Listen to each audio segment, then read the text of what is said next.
In this world, they say anything. There is an old saying to suit almost every situation. However, sometimes you get into a battle between two old sayings and you have to try to figure out which one is the wisest. In my case, this was exactly the case. Old people always told me that blood is the most powerful thing. But they also told me that love will conquer all. So what happens when love meets blood? Growing up, I was part of an average Midwestern family. Of course, there were my mom and dad. Of course, they were still together and loved each other very much. There was no indication that either one had ever cheated on the other. I think they either had no imagination or they just loved each other, so what the hell, they never did. Okay, maybe that's not the right way to put it. I think it's better to say that they were each other's best friends and partners from the moment they met, and there was simply no one they wanted to be with more. Here's my parents' life story. Well, the short version anyway. Jim met Brenda. They fell in love. They got married and had 3 children, all girls. They stayed together forever and died. End. See what I mean? It's a damn fairy tale. My story is a little longer. As I mentioned, Jim and Brenda had 3 daughters, and this story is about sisters. The bond between sisters can be very strong, but it can also be very tumultuous. In my case, the relationship between my sister and I was damaged from the very beginning. I certainly can't take responsibility for how this shit turned out. It was Jim and Brenda who ruined everything. It's the same everywhere, everywhere. I'm going to introduce you to the facts of people's lives. The fact is that life hates fairy tales, so whenever a fairy tale happens, like in our case Jim and Brenda, they act like black holes in the universe. Things may be perfect for 2 star-crossed lovers, but everything around them goes wrong when he gets pulled into their orbit. Jim and Brenda's 3 daughters, that is, my sisters and I, did not inherit the fairy tale. The 3 of us are as different as can be. Each of us has our own problems of varying severity. My sister Melinda is the oldest of us. She is, of course, Jim and Brenda's pride and joy. She, as the firstborn, is ideal in the eyes of her parents. Mindy, as she is known, can do no wrong. Her parents shower her with all the praise they can, and she is instantly forgiven for any mistakes she makes. My sister Belinda is a baby, of course. Lindy, as she is affectionately called, is spoiled because she is the youngest and last child they will ever have. She is a bundle of joy and love, no matter how flawed she may be. This brings us to me. I'm Cynthia, aka Cindy, and like the middle child, I don't exist. I was constantly forgotten by my parents and other family members. My triumphs were ignored or downplayed. My mistakes were exaggerated or used as an example of my sister's superiority. I was constantly called the other. Throughout her life, Mindy struggled with weight problems. Okay, I'm sugarcoating this. Mindy is fat. Honestly, my parents are to blame for this. They loved her too much. Every time Mindy opened her cute little mouth, they filled it with cake. By the time we reached our teens, Mindy weighed more than the average adult woman. By the time we were adults, Mindy weighed more than the average adult male athlete, who was a foot taller than her. Lindy noticed at an early age all the attention and special treatment that Mindy received, so she took a different path. She struggled with a variety of problems, from anorexia and bulimia to all sorts of drugs. Since I was fine, I was forgotten again. Whatever happened to Mindy affected everyone in the house. Honestly, I don't think my parents had a plan for raising their children. They just made decisions as they came, based on what happened to Mindy, and that became the rule. When Mindy turned 18, she had never been on a date. Seriously, what high school student wants to date a girl who weighs almost 300 pounds? So my dad paid one of the interns at his job to take Mindy to prom. If Mindy was okay with it, it became a rule. As a result, I wasn't allowed to date until I was 18 either. I was invited from the age of 15, but was not allowed. Of course, Lindy didn't date either. She would just disappear for days on end on drug binges, but never actually date. Don't get me wrong, I love my sisters. I would do anything for any of them, and often give up everything for their happiness. But this story is mostly about me and Mindy, and the one time I not only wouldn't give up something to make her happy, I actually took what she had. The three of us have always had a strong family resemblance. Our parents were attractive people, and I think on paper the three of us should be too. We all have the same sparkling blue eyes. We all have the same blonde hair. But of course, that's where the similarities end. Mindy, of course, is big. She doesn't look like a giant fat blob. She still has an hourglass figure, it's just that the hourglass is about to explode, and you can't tell the time because it's all completely filled with sand. Lindy, even when she turned 18, had the body of a 14-year-old boy.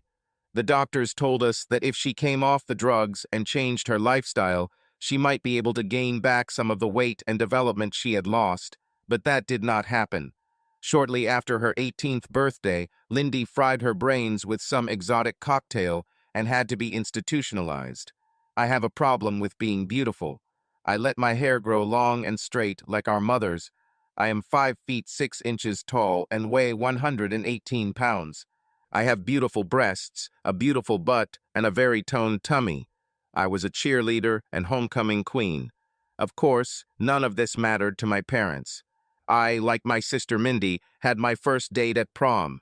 His name was Carlton Whitfield, and he was the quarterback of our football team. Throughout the school year, he and I exchanged smoldering glances back and forth, just waiting for the chance to be together. Of course, our first date was great for me. After that, my whole life went downhill. Let's face it, this was my first date. I knew everything about sex and kissing and felt those teenage hormones. I just didn't have the experience. Besides, nice girls like me just don't hang out, especially on the first damn date.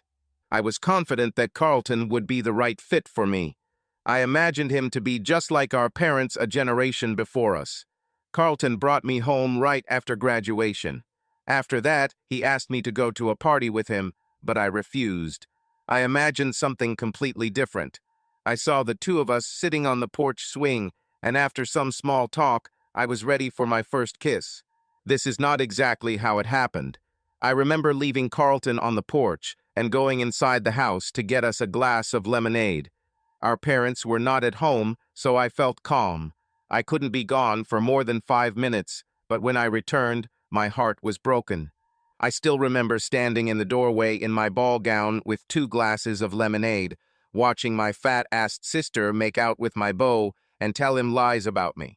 They kissed, and she let him put his tongue in her mouth.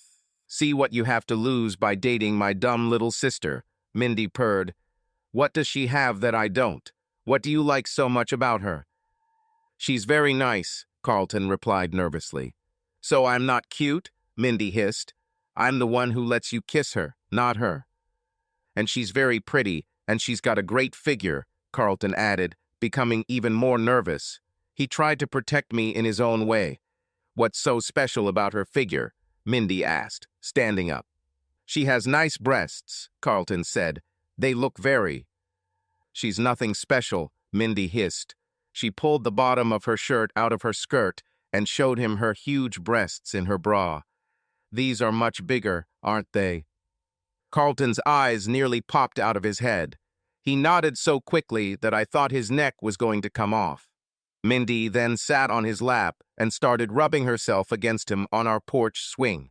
Do you want to go further? She asked. He nodded. His eyes were glued to her large breasts, covered with a bra. You don't have to tell anyone about this, Mindy said.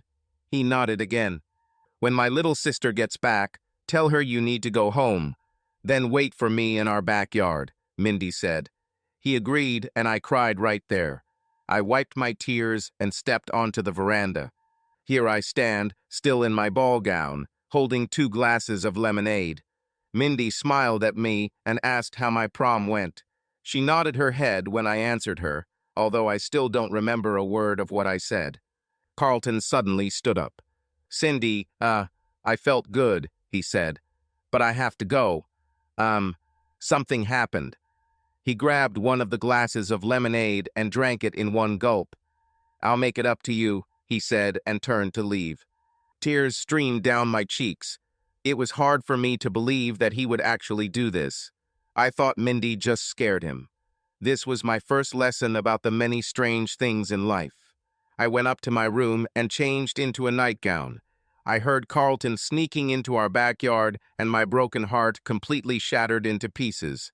I also heard Mindy's heavy footsteps as she tried to sneak down the back stairs. Lindy wasn't home as usual, so I wasn't worried about her seeing it. I walked over to Mindy's room, which overlooked the back of the house. Her room was dark, and I looked out the window. Mindy took one of our lounge chairs from the deck and placed it on the grass where it wouldn't be visible. She sat on him. Then she got up and turned off the light on the terrace, but I could still see her in the moonlight. It was surreal. The houses in the neighborhood were dark, so it seemed like only the three of us were outside. Carlton came out of the bushes and Mindy not only lifted her shirt, but took it off completely. Then she dropped her bra to the ground and pulled her skirt down, squirming to free herself from it. Carlton ran up to her instantly. He started kissing her and squeezing her huge breasts. I think I've always had a very feminine and romantic idea of sex. I always thought it would be beautiful and magical. What Carlton and Mindy had done was cruel and disgusting, but I couldn't look away. Carlton had violent sex with Mindy. There was no tenderness, no kisses. They just indulged in primitive instincts driven by their hormones. Carlton didn't like my sister at all. It was a 19-year-old boy. He was at the mercy of his hormones. Mindy was not Carlton's woman. She was just a sex object. He got what he wanted, and now he wanted nothing to do with her. "I'll keep my promise," he said, standing up and starting to get dressed. "Nobody will know about this. Be sure to find out, too." I got the idea that Carlton was more concerned about protecting his reputation than my sister's. This reminds me of another old saying. Fat girls are like mopeds. They're a lot of fun to ride, but you don't want your friends to see you riding one of them. I went back to my room and cried myself to sleep. The next morning, my parents returned, and neither of them even bothered to ask about my graduation. 2 days later, Carlton called and asked me to go to the movies with him. I categorically refused him. "Did I do something to upset you?" he asked. "Cindy, you're beautiful," he said. "I want you to be my girlfriend." I hung up on him. "Asshole," I spat. "I thought you liked him," Mindy said. "You went to prom with him. I could kind of see you too, maybe even getting married, or at least dating for a long time." "Why, so you can sleep with him after all my dates," I hissed. "Cindy, I only did this for you," she whined. "You are somehow naive about guys. He just wasn't right for you. He was looking for only one thing." "Yeah, he wanted a fat bitch that would let anyone fuck her," I said. "And he found one." This started the relationship between my sister and me. That summer, I began my search for true love. I wanted what my parents had. My sister, on the other hand, couldn't date herself, so she wanted what I wanted, and she often succeeded.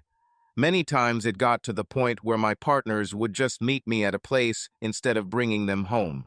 At the end of the summer, I left for college. Over the years, I continued to date and explore my sexuality. I still haven't calmed down. Not because I didn't have any offers, but because I just couldn't find what I wanted. I needed a man who would make my heart flutter. I needed a man who would love me as much as I loved him. I needed a guy who would be faithful to me no matter what. I've had too many boyfriends who claimed to love me and would do anything for me, and who were too easily tempted. My relationship with my sister was, of course, never the same. My parents, as usual, blamed me. "You have to understand it from her side," my father said. "Our society does not look at the person inside. They only look at the body and face. You were given a gift. Your sister isn't so lucky. Sometimes she has to do things that you don't do. Doesn't she have the right to find someone too?" "Dad, she has no right to try to steal my boys," I said. That's all I've ever said on this subject. I knew I was preaching to the choir. Nothing I said against Mindy will ever be remembered. The only thing I could do was further make my parents think that Mindy needed love and attention, and that I was just cold and unfeeling. Mindy dropped out of college her freshman year. She ended up working in the library in our city. After 4 years of college, I returned home to make my fortune and got a good job at an engineering firm in the city. Mindy was a full-time librarian. She could never become a senior librarian or even a manager because she didn't have a college degree, but at least she worked enough to partially support herself. After I moved into my own beautiful apartment, things got even worse. After a month of living alone, Mindy had the bright idea that the two of us should move in together. Independent sisters, that's what she called it. My mom and dad were all for it and started talking about the benefits of the idea that very evening. The train derailed when I said in a very quiet voice, "No." Everyone turned around and looked at me like I'd shit myself in the gravy at Thanksgiving dinner. "It's time to be alone," I said, "and I'm fine. I pay all my bills and manage to save some money. I can probably take a few nice vacations every year and see some things. This is something I need to experience." It was my politically correct way of saying I didn't want to live with Mindy. Of course, when Mindy's face fell and she began to cry, I was attacked. "That's so selfish of you," my mother said.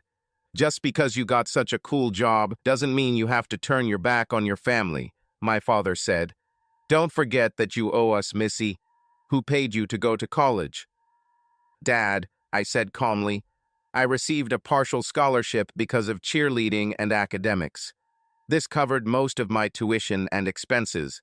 I got a student loan for everything else. So the federal government paid for me to go to school, and they confused me with Mindy. You paid for her first year of school, even though she didn't attend classes regularly." "See, that's what I'm talking about," he snapped. "You and your smart mouth. You know very well that your sister is very smart. She just didn't do well in a traditional academic environment. Students in all of these classes, both high school and college, are alienated and have turned the classroom into a hostile learning situation. Mindy stopped attending classes to protest society's discrimination against overweight Americans." "How exactly did they do this?" I asked. "In most of my classes, people who were overweight were simply not asked out. Or maybe they were talked about a little. We talked about everyone, Dad. White kids talked about black kids and vice versa. Smart children talked about stupid children and vice versa. They picked on me too, Dad. Every time I walked into class, guys would stare at my ass or breasts, and bullies would even tell me what they wanted to do to me. It's part of growing up. You need to develop a stronger shell and let everything that doesn't matter just slide away. Children who wear glasses are called four-eyed. It's not wonderful, it's just life." "Well, Mindy's artistic soul couldn't handle it," he said. "Yes, Mindy is an artist," I muttered. "I just couldn't let my fat bitch sister move in with me and sleep with every guy I dated. Since I no longer lived at home, my word on the matter was final, I thought." 2 days later, my mother was at my house. She actually asked me why my computer and office were in Mindy's room. She showed it to my father when he picked her up. He looked at me and said that since Mindy would probably be moving in with us over the weekend, he would help me move the computer desk and office furniture into my room and put the rest into storage. I needed to break the computer by Friday so we could move the furniture because he didn't know how to handle computers. I just laughed in his face. He looked at me, then at Mom. "Our generation is not as tech-savvy as yours," he said, "so you can sue me." I went and started rummaging through my papers. "Dad, look at this," I said. He looked at the document I handed him. "It looks like a lease," he said. "Exactly," I confirmed. He smiled that he had guessed right. "Whose name is on it?" I asked. "Yours," he replied. "Do you see anyone else's name here?" I asked. "No," he said. "Are you going to add Mindy's name?" "No," I answered sharply. "What's the matter, Cynthia?" he asked. "Dad, when I lived at home, I obeyed your rules," I said. "I live on my own now. This is not your home, Dad. You can't make decisions here. I'm sorry, but Mindy won't be moving in with me." He looked at me for a long time and then looked back at my mother. "Come on, Brenda," he said. "We'll have to break the news to Mindy carefully. Maybe we should take her out for pizza. It won't be easy. She was really counting on it." He looked at me again. "Cindy, why did you lead that poor girl by the nose? You know how much she's been through over the years, and now you slip her a prize and take it away at the last minute. That's not the way to treat a sister. She would never do this to you like this. Tim. I remember the first time I saw Mindy. I work as an engineer in industry, but at that moment I was doing research for one of my projects. I have always had an interest in traditional metallurgy, which seems strange to many. I guess it looks like I'm bringing my work home. It may be strange that after a day of working on the processes of making auto parts out of steel, I come home and want to learn how to make other things out of the same material. But that's me.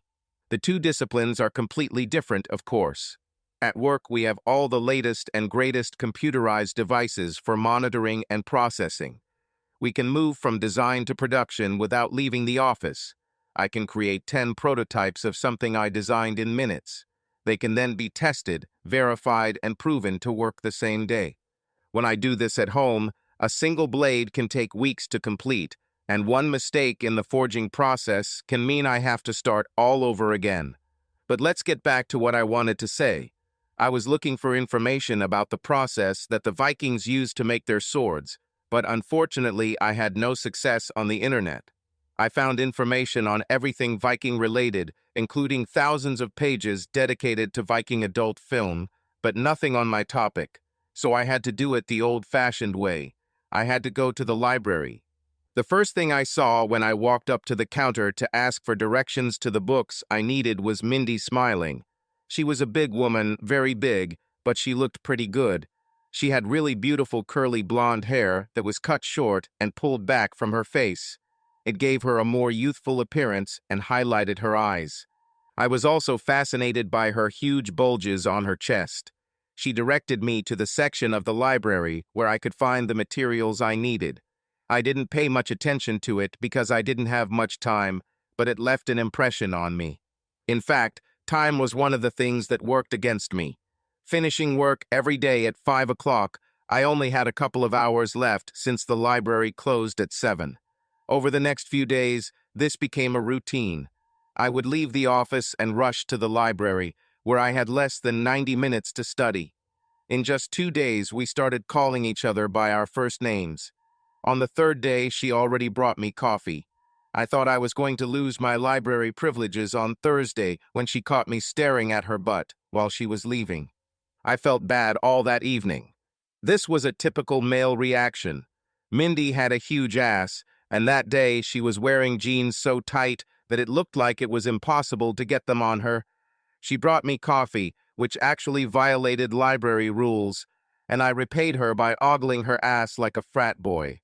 When she came over later to say the library was closing in 20 minutes, I tried to apologize. "Mindy, I'm so sorry about what happened earlier," I said nervously. "It was disrespectful and very inappropriate." "Well, at least you apologized," she said.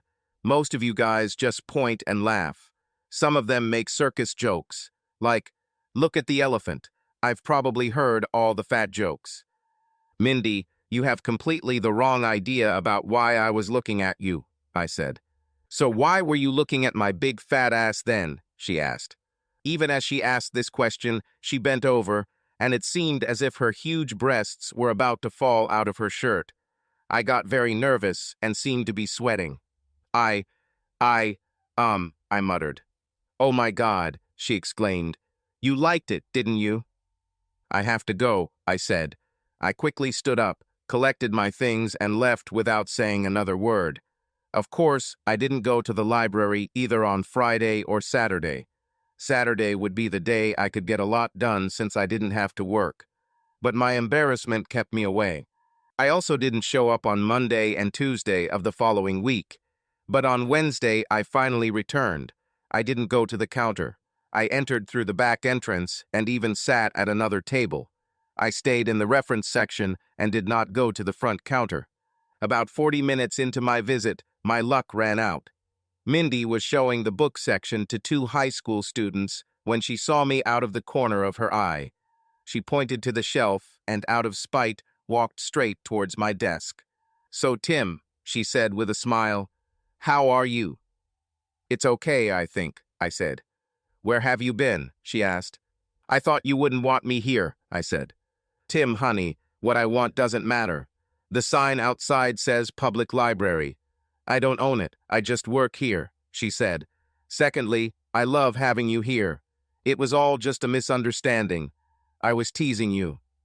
She sat down at the table and pulled my head closer to hers. Tim, I liked that you were looking at my ass. It made me feel really good. She pointed to two high school students at a table across the hall. You think I wouldn't like a break from idiots like these two sometimes? She jutted out her lower jaw and began to speak in an annoying voice. Dayuyu, look, a fat cow. Dayuyu, she's fat. Dayuyu, he. I had to laugh at her parody. So then I meet a cute guy who looks at me with real interest. I caught you staring at my ass. I got too excited, Tim. I didn't mean to scare you off. I was trying to attract you. So, don't disappear anymore. I smiled as she stood up and went back to work.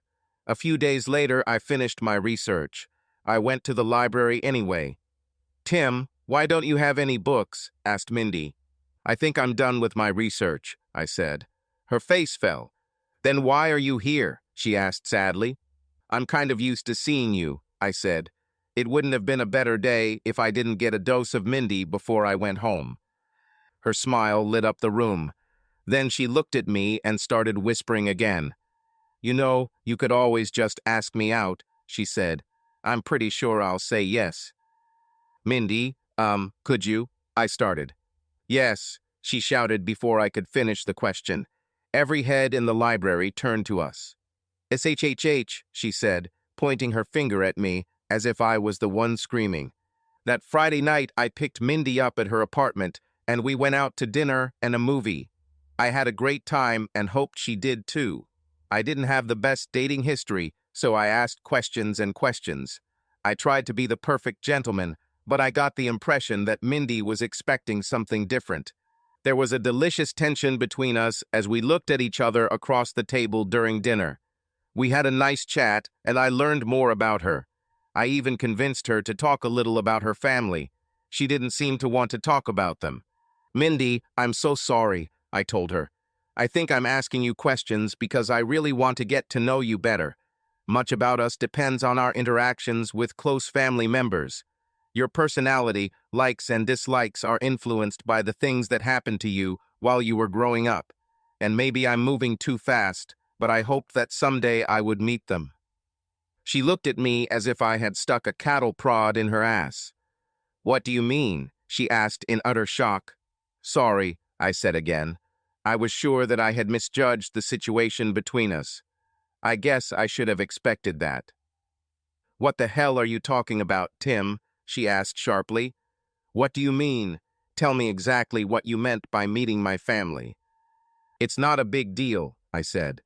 We just have different ideas about where things are going and... Where do you think he's going, Tim? She asked. Look, Mindy, you don't have to be upset, I said. I can take you home. Now I see that you simply accepted my invitation out of politeness. Tim, shut up and answer my damn question, she snapped. Where do you think we're going? Mindy, you're so sweet and... I started, but paused. I guess I was hoping that we were getting closer to a relationship-like situation and... You and me, she said smiling. In a relationship? Do we like it together? She laughed. Okay, maybe that was a little stupid, I said. She reached across the table and grabbed my hand. Tim, it wasn't stupid at all, she said. This is the best idea I've ever heard of. But you don't know anything about me yet, I said. My house is a mess, I snore and... I know how to clean, she said. And I love to snore. I'd love to hear yours. This is a sign of people who feel comfortable with each other and can be themselves. Nobody's perfect, Tim. At the thought of this, all the blood rushed from one of my heads to the other, and I squeezed her hand tighter. She smiled and looked into my eyes, although I couldn't figure out what the hell she was looking for. Tim, when I run around like this, I don't wear a bra either, she said, smiling. I imagined her large breasts moving under her t-shirt, and my pants became even tighter.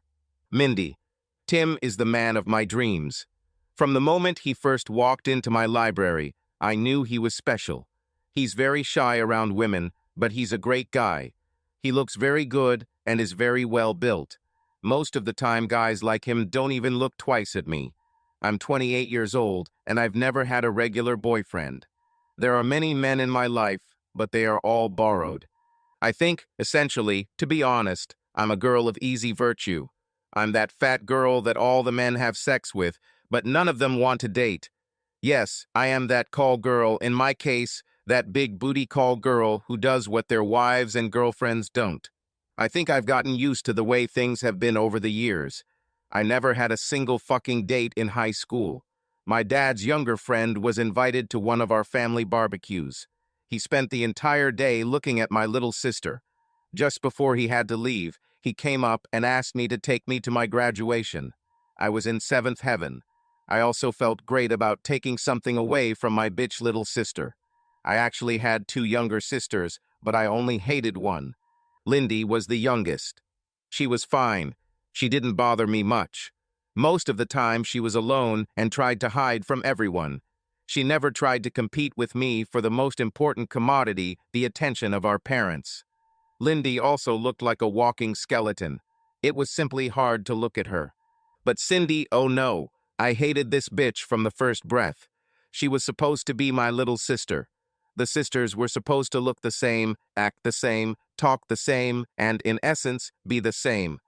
This bitch has obviously never seen the Patty Duke show.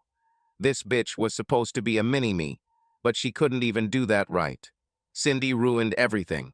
First of all, she was thin, and I think she did it just to spite me. The fact that she was thin or well-built automatically made me fat. Then, when she went to school, she became pretty. No matter what our parents thought, all the boys at school loved Cindy. They barely even noticed me, and when they noticed, it was always fat jokes. To top it all off, Cindy had the nerve to be smart.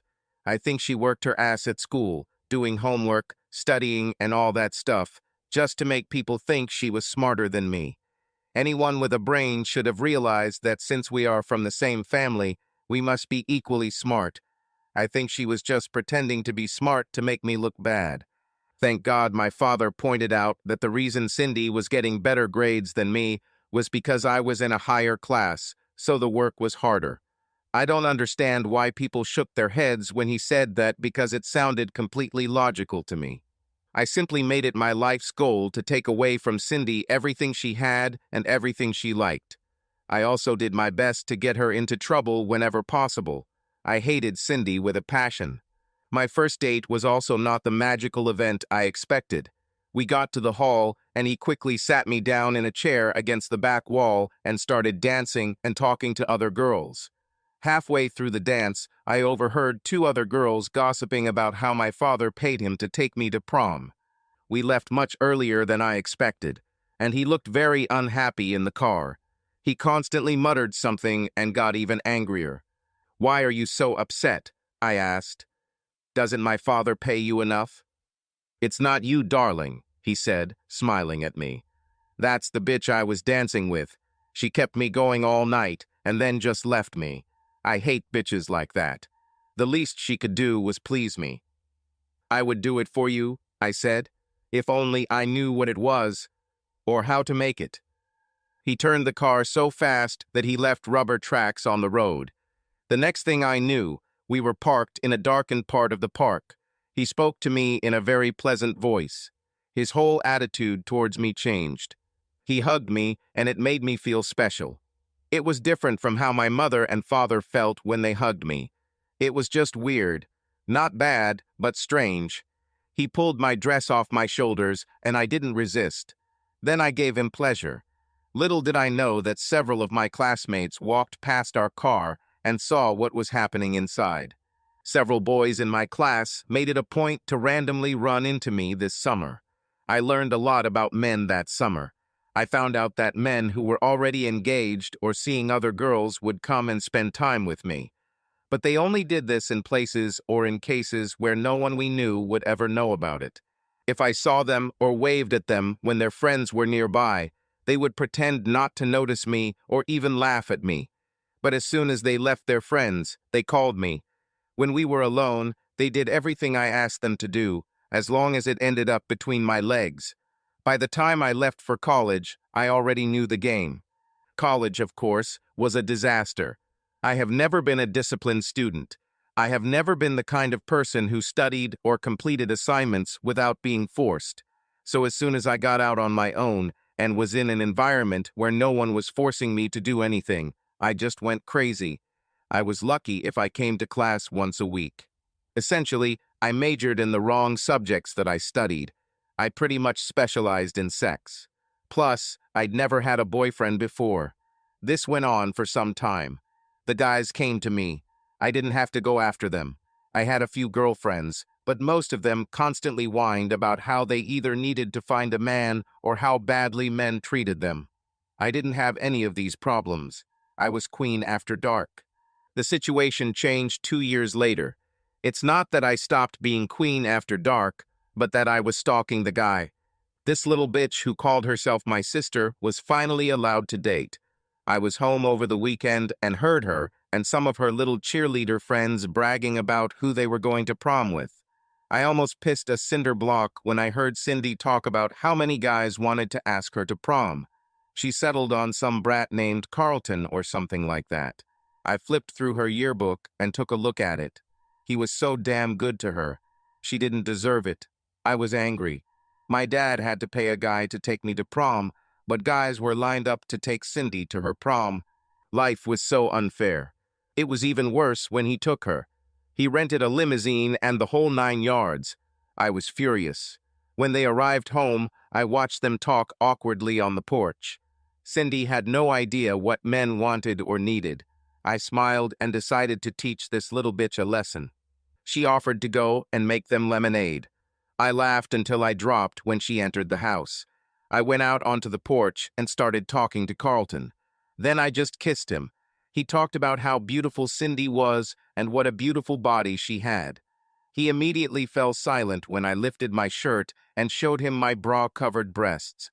It was child's play to convince him to come back and sneak into our yard after getting rid of Cindy. That night, I fucked the hell out of this guy and enjoyed it even though he wasn't very good or very experienced. I just let him do whatever he wanted to me. The real thrill for me was taking the boy away from Cindy. In my opinion, this proved my superiority over her. Everything she had, I could take from her without even trying. And all summer, until she left for school, I took into bed any guy she brought home. I think the biggest difference between us was that Cindy was really looking for love. I just wanted to have fun and get men away from her. After a while, she realized what was going on and never brought her dates home again.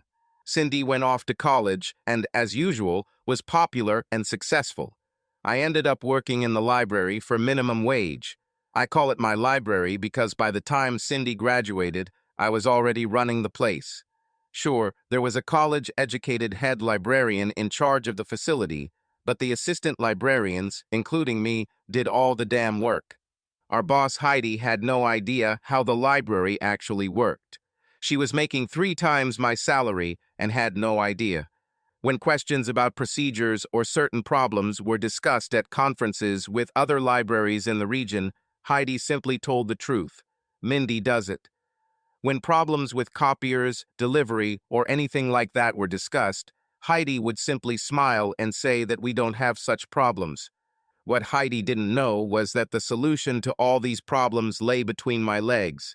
If a copier broke down, the company didn't like to send technicians to fix it because they had to bill the city to get paid. Sometimes they weren't paid until the end of the month or the end of the quarter. Most libraries faced the same problem. But the technician in our area loved coming to our library because every time he came, he got paid extra. He received pleasure or sex in exchange for his services. Heidi, despite her diploma, could not understand this. Although she studied and passed a course in psychology, she did not understand how real people behave. If she called the company to schedule a technician visit, she was often told it would be a week or 2 before someone could show up. If I called, they arrived on the same day, sometimes within a few hours. She attributed this to my pleasant voice and good communication on the phone. As I already said, she did not understand anything. Over the years, I've gotten used to the fact that I can have any man I want in secret, but I'll probably never be able to have a long-term relationship. I was realistic.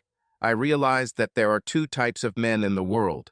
The first type are those who want to sleep with me, but will never be seen with me in public. And the second one is the bad guys.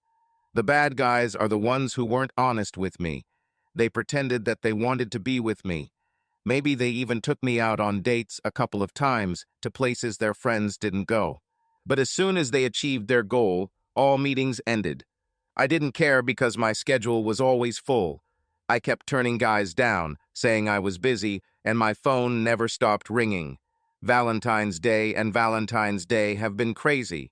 I received so many roses and chocolates that sometimes I had to throw the chocolates away or give them to my skinnier friends who received nothing. But there is one important note. I got used to my life and came to terms with it, but I was still human. Deep inside, like every other woman, I dreamed of fantasy. I wanted to meet Prince Charming, fall in love with him, and live happily ever after. I just didn't think it would happen to me, so I tried to do everything I could to take advantage of what I had. In fact, I've already been badly burned several times. As I mentioned, there were a few guys who really made me believe that they saw more in me than just sex. And every time I realized that I was wrong, it hurt. I got to the point where even when I found a guy, I didn't stop dating others. So when I got dumped, I was too busy to pay attention. So when I first met Tim, I was skeptical. He seemed too good to be true. But to be honest, I fell in love with it from the first day it entered my library. It took every effort not to drag him into the basement that first evening. With each visit, I fell more and more in love with him. I liked everything about it. I even liked his car. Tim drove a shiny black Mustang GT in the beginning. He got depressed in the winter when he had to park that car and switch to his Jeep for the snowy months. I've never had a car, so I didn't understand the difference. I barely earned enough to afford to live on my own, and my parents often helped me with expenses. One way or another, our relationship began to develop rapidly in the first week of his research in the library. Every time he came in, my heart skipped a beat. I started counting the hours until he arrived. I had no idea what he thought about me because he was so shy and polite. From the first day he arrived, I did everything I could to show him that I liked him. I really thought he was either gay or didn't like fat girls. I also assumed that maybe he was already in a relationship and not the type to cheat. I haven't met many guys who wouldn't take what I was offering if they thought they could get away with it, but with my luck, Tim might have been the first. I almost lost hope when that Thursday happened. I brought him a cup of coffee and asked if he needed help finding materials. He looked up at me and smiled, and my heart melted again, as always. God, this man was like an addiction. Anyway, as I walked away, still watching him out of the corner of my eye, I noticed him staring at my ass, and the expression on his face was not one of disgust. Our eyes met, and he knew he was caught. Tim looked at my big ass with obvious admiration. My fantasies began to accelerate. When I later went up to tell him we were closing soon, I knew the game was on. I was ready to cancel the visit of the person I was expecting that evening so I could spend time with Tim. To my surprise, things turned out differently. He apologized for watching, but I didn't let him get off easy. I even tried to hint to him that maybe he liked my ass. I wanted him to confess so I could then tell him that if he wanted it or any other part of my body, all he had to do was say so. To my surprise, he practically ran out of the library. That night, a guy whose name I don't even remember came to my apartment and was very helpful. I imagined it was Tim. I think I even called him Tim a few times, but he didn't care. Tim did not appear in the library for almost a week. What he didn't know was that I had already punched his home address and phone number from his reader card. I decided to give him 2 weeks before I started casually meeting him in his area. I was moody and depressed the entire time he was gone. But everything turned out much better than I had hoped. Our first date was the best night of my life. Tim asked me all sorts of questions. He asked about my interests and my family. I'm just not used to this kind of attention. I think I put up a shield and almost ruined everything because no one ever cared about what I liked, and I was basically ashamed of my family. I think I thought Tim was up to something. When he talked about wanting to spend time with me and even mentioned the word relationship, my head almost exploded. At first, I thought he was really desperate for me. He wanted me so much that he pretended it all meant so much more than it seemed. Over the years, I have become quite good at detecting lies. I could instantly tell if a guy was just inviting me to a place his friends never go so he could say he took me out on a date. I also knew instantly if a guy showed up at my house, ostensibly for a date, but actually had no intention of going further than my bedroom. When I looked into Tim's eyes, I realized that he was serious. I couldn't believe that I actually liked such a cute guy. He proved this even more after we left the restaurant. I expected him to say that he was a little tired and maybe we could watch the movie another time. I thought he would take me home and then we would go to my bedroom where I could thank him for dinner. I was still in seventh heaven after dinner. He took me to one of the best restaurants in the city. He made reservations in advance and dressed up for the occasion. This was the first time in my life. He pulled out a chair for me and let me choose everything I wanted to eat. He treated me as if he was truly telling the truth about his feelings. When he opened the door and helped me into his low car, he smiled. He even fastened my seat belt without trying to touch me. I loved that Mustang. It was much cooler than my mom or dad's cars. People turned around as he drove down the street. I expected him to refuse to go to the cinema, but he never tried. I noticed that the parking lot was full when we arrived at the movie theater. People took notice of us when they heard the loud roar of the Mustang announcing our arrival. Tim waved to a few people as he got out of the car. My door was locked and I couldn't get out. I started to think that he didn't want anyone to see me getting out of the car with him. But he quickly walked around the car and opened the door, taking my hand to help me out of the low seat. He continued to hold my hand as we approached the checkout counter. "Mindy, what do you want to watch?" he asked. I was shocked. A movie," I muttered. He pulled me aside so other people could buy tickets. He pointed to a huge board with the names of all available films and showtimes. He went through the list and explained to me what each movie was about until I chose the one I liked. All this time, he did not let go of my hand. He had to let go of her to get his wallet and pay for the tickets, and then he looked at me again with the same shy expression. I thought something was wrong here.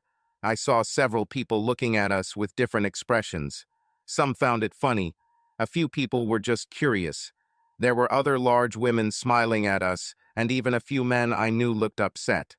They were probably afraid that if I showed that I knew them, their companions would figure out what was going on. "Mindy," Tim said, still looking at me shyly. He extended his hand, and my heart melted. I was so used to guys thinking I should give them everything they wanted just because they showed any interest in a fat girl, that the way he treated me like I was the one something special about him took me by surprise. He told me to dress nicely for the evening, and I was unhappy with my choice. I put on a long black pencil skirt that I bought especially for the date. The skirt was slimming and reached mid-calf. I also wore a very nice black sweater. The sweater was not low-cut at all. I guess I never thought that we would go to the cinema. Now I realized that he would have problems touching me during the movie. If I was worried, it was in vain. Everything went perfect. He held my hand, but was a real gentleman. I assumed he was expecting a reward later. After the movie, he drove me home and helped me out of the car again. When I opened the door to my apartment, he was just standing there. He didn't even try to go inside. He smiled at me again, and then it happened. He kissed me. I'm not used to kissing. The men I dealt with weren't looking for love, they just wanted to get laid. Tim put everything he had into that kiss. It probably only lasted a couple of seconds, but it seemed endless. From the moment he kissed me, my life changed, or should have changed. They say opportunity only knocks once. This is another one of those old sayings we talked about. When Tim smiled and walked away, I saw it. I saw everything that was missing in the men in my life. I saw love in his eyes.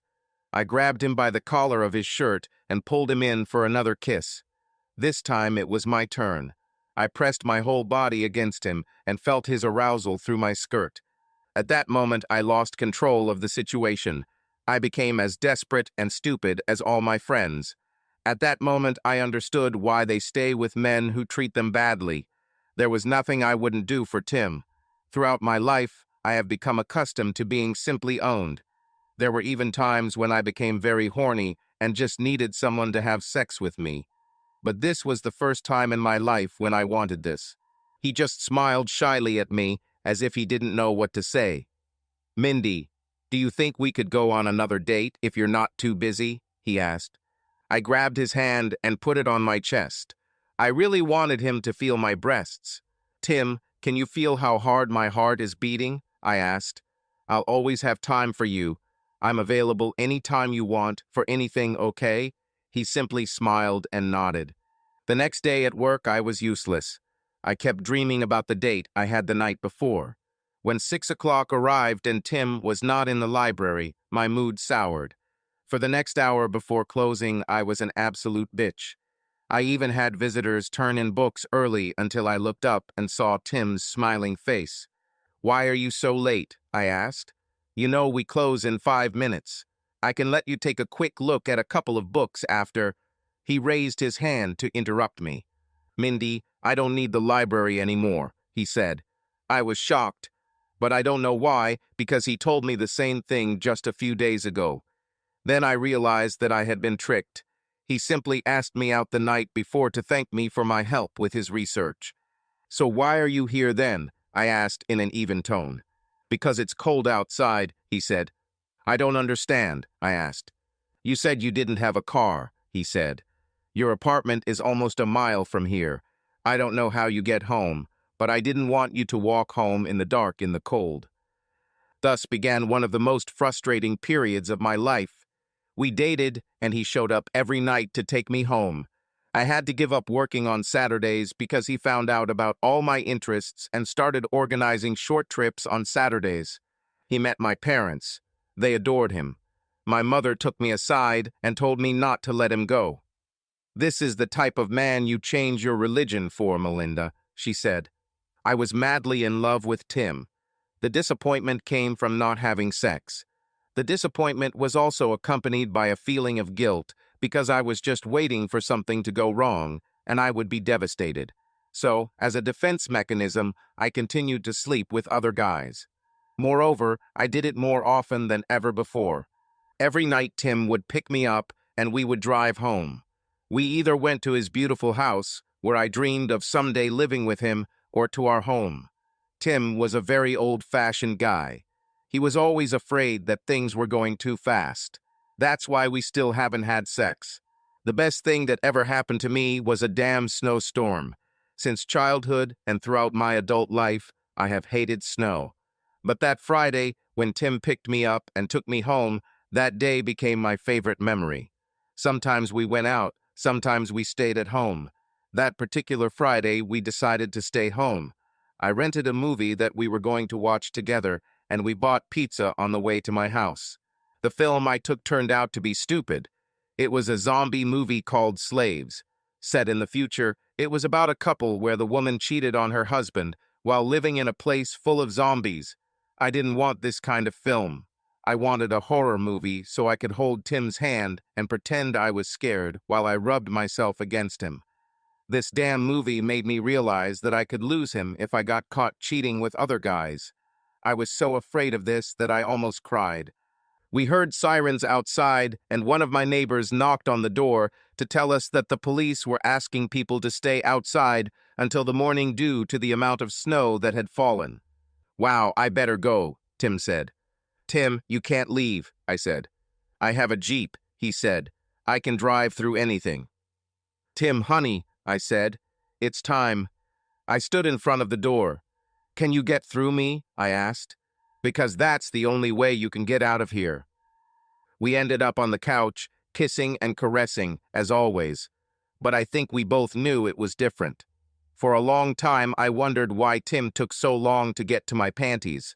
I thought maybe he was a 30-year-old virgin, or he just wasn't good in bed. I didn't care. I loved him so much that I just wanted him inside me. Besides, I thought that I would gradually train him and make him better. And finally, we had sex. I was exhausted. I couldn't move. My legs were exhausted from trying to wrap my arms around him. My arms were also too tired to move. But inside my mind, I was seething. I thought about every man who had me over the years and realized that I was simply deceiving myself. They were just using me for their own lust, and I was allowing it. Of course, sometimes they paid my rent or gave me some stupid flowers and sweets. But all this came from men who didn't care about me. They were too embarrassed to be seen with me and just took advantage of me. Now I understood why they didn't want to be seen with me. It had nothing to do with the fact that I was fat. It was because I was stupid enough to let them do this to me. On the other hand, at that moment, I also regretted with all my heart that I had ever had sex with Tim. One of my greatest strengths has always been my independence. If some guy got to me and broke my heart, it didn't really matter because I was always sleeping with a bunch of other guys. I remember one guy I had sex with told me he wouldn't come back anymore because he got engaged and could now have as much sex as he wanted, so he didn't have to have a fat bitch anymore. I told him it was okay because when he got tired of his slender fiancée and all the things she wouldn't do for him, he would try to come back to me and I wouldn't let him. Then I really hurt him by telling him that when he returned home, he told his father that he couldn't come back either. There were always enough guys who wanted me that losing one didn't matter until Tim came along. I knew that if I ever lost him, I probably wouldn't survive. But the months passed, and we only became happier. Before I knew it, we were already engaged. My parents were damn happy about it and threw us a huge engagement party, and that's when the problem started. I made sure my mom and dad invited my sister Cindy. I lost touch with that little bitch because I refused to have anything in common with her after she denied me the opportunity to move in with her. I thought showing her Tim would be the perfect opportunity to spit in her face. I think I put on the most sadistic expression on my face when she first saw Tim. Her jaw dropped and her eyes became huge. "Who is this?" she asked my mother. "This is Mindy's fiancé, Tim," Mom answered. Since then, I have made sure that Cindy is invited to all of our family events. It was really funny to me because this little bitch was banging her head against a brick wall. She was clearly in love with Tim. She wanted him so much that she had no choice but to come to whatever she thought he was coming to, just so she could look at him. Tim didn't even look at her twice. I'm sure she left our parents' house crying a couple of times. My favorite thing was to walk right in front of her and kiss Tim. Sometimes I would put his hands on my fat ass right in front of her. It was just to show her that her slim body and big breasts didn't mean anything. This time I had the guy she wanted and not the other way around. And the icing on the cake was that whenever she had the guy I wanted, I took him away from her. Now that I had the guy she wanted, he didn't even look twice at her. This bitch got what she deserved. And the funny thing was the way she looked. Beautiful legs and a beautiful face were working against her without her even realizing it. Cindy. I couldn't get him out of my head. I was going crazy. From the moment I first laid eyes on Tim, I knew he was my future. I just had to find a way to let him know. It was just surreal. There's this cute, hot guy. He was well-mannered and polite. He was very handsome, but somehow he wasn't a jerk, which was rare. He seemed to have no idea how good he looked. He had a great job, and, judging by the black Mustang GT he drove, he made good money. Judging by my mother's chatter about him, he apparently had a nice home too. He had nothing to do with my sister. Seeing the two of them together gave me a headache. Beauty and the Beast works well as a Disney movie, but I don't buy it in real life. I knew she would only hurt him in the long run. He deserved much better. He deserved me. I know saying this makes me sound like a selfish and jealous bitch. I'm fine with that. Put yourself in my shoes for just a second. Imagine that you are a woman. You eat right and exercise to stay fit. You are relatively beautiful, but not vain. And then you will see the man of your dreams. He's perfect for you. He is slim and well-built. He is shy and polite. He's smart, not to the point of being boring, but still smart. He sits on the grass right in front of you, and then a woman twice his size literally comes and sits on his lap. You can see the concern on his face as her obvious bulk emphasizes both her trust and his physical strength to hold her in his lap. I never had anything against my sister. I love her, I just don't like her, and I have good reasons not to like her. But even after everything she did to me, after all the men she stole from me, I never did anything against her. But knowing Mindy, you really don't have to do anything to her for her to hate you. Not doing what she wants is enough for her to put you on her list of crap. And in my case, all it took was my refusal to let her move in with me and share my apartment. She even got my parents involved. I haven't heard much about them for the last year or so. I was actually surprised when I was invited to this barbecue, but I'm glad I came. The strangest thing about all this is that the barbecue is here, in the house where I grew up, but I feel like a stranger here. Even my parents treat me like a guest. Finally, I managed to approach the guy and introduce myself. "Hi," I said, trying to smile. The butterflies in my stomach immediately begin to flutter. "Hi," he says. There's not as much warmth in his voice as I expected.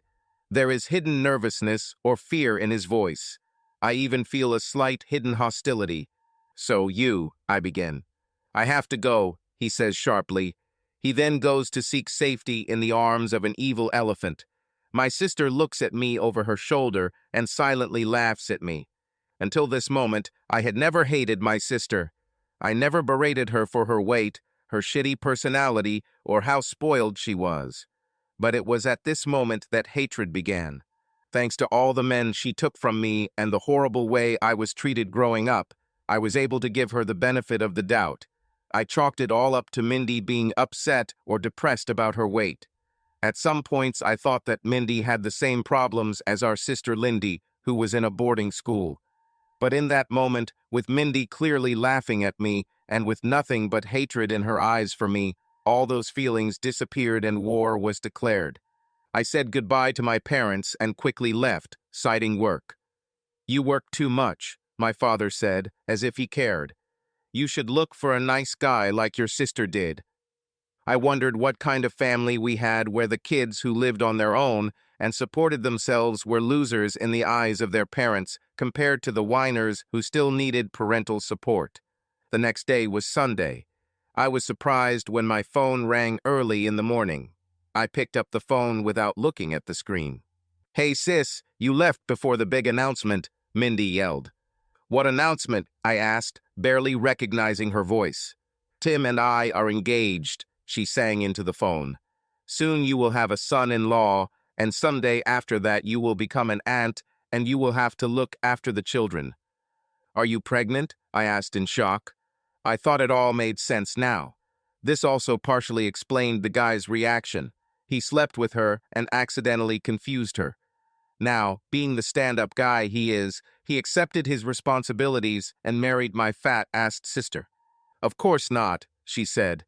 "But I think that after we get married, the next logical step is to have a child. I wonder what our children will look like. Maybe they will be like him and have my character." I thought that the poor guys were going to get screwed anyway, but I didn't say anything. Over the next few weeks, I was often invited to the house for dinners or barbecues, and every time the same three things happened. At every event, Mindy would throw Tim in my face, often knocking him out of my parents' line of sight, but strategically positioned so that I could fully see it. She also said little things just to let me know they were intimate. The second thing that always happened was that I would always try to talk to Tim and would leave almost in tears. "I heard we're going to be a family soon," I told him. He looked at me strangely. "When you marry Mindy, you will be my son-in-law," I offered. "I guess," he said and walked back to Mindy. The third thing that always seemed to happen, and the reason I went to these, other than the opportunity to see Tim, my mom and dad seemed to give me more and more information about Tim every time. I treasured every bit of information as if every detail was a new jewel. But what I really wanted to know was why he hated me so much. I wondered what exactly Mindy told him about me. After a few weeks, I decided to fight back. My parents invited me to what they call the family barbecue. My mom decided we could get together, grill some meat, and start working out the details for Mindy's wedding later that summer. I agreed to come that Sunday. I wasn't ready to hit Mindy back yet, but I was ready to stop getting hit. I decided to block and put up a defense until I was ready to strike. Men have always asked me out, but most of the time it seemed pointless. At work and when I went out with friends, I met a lot of men.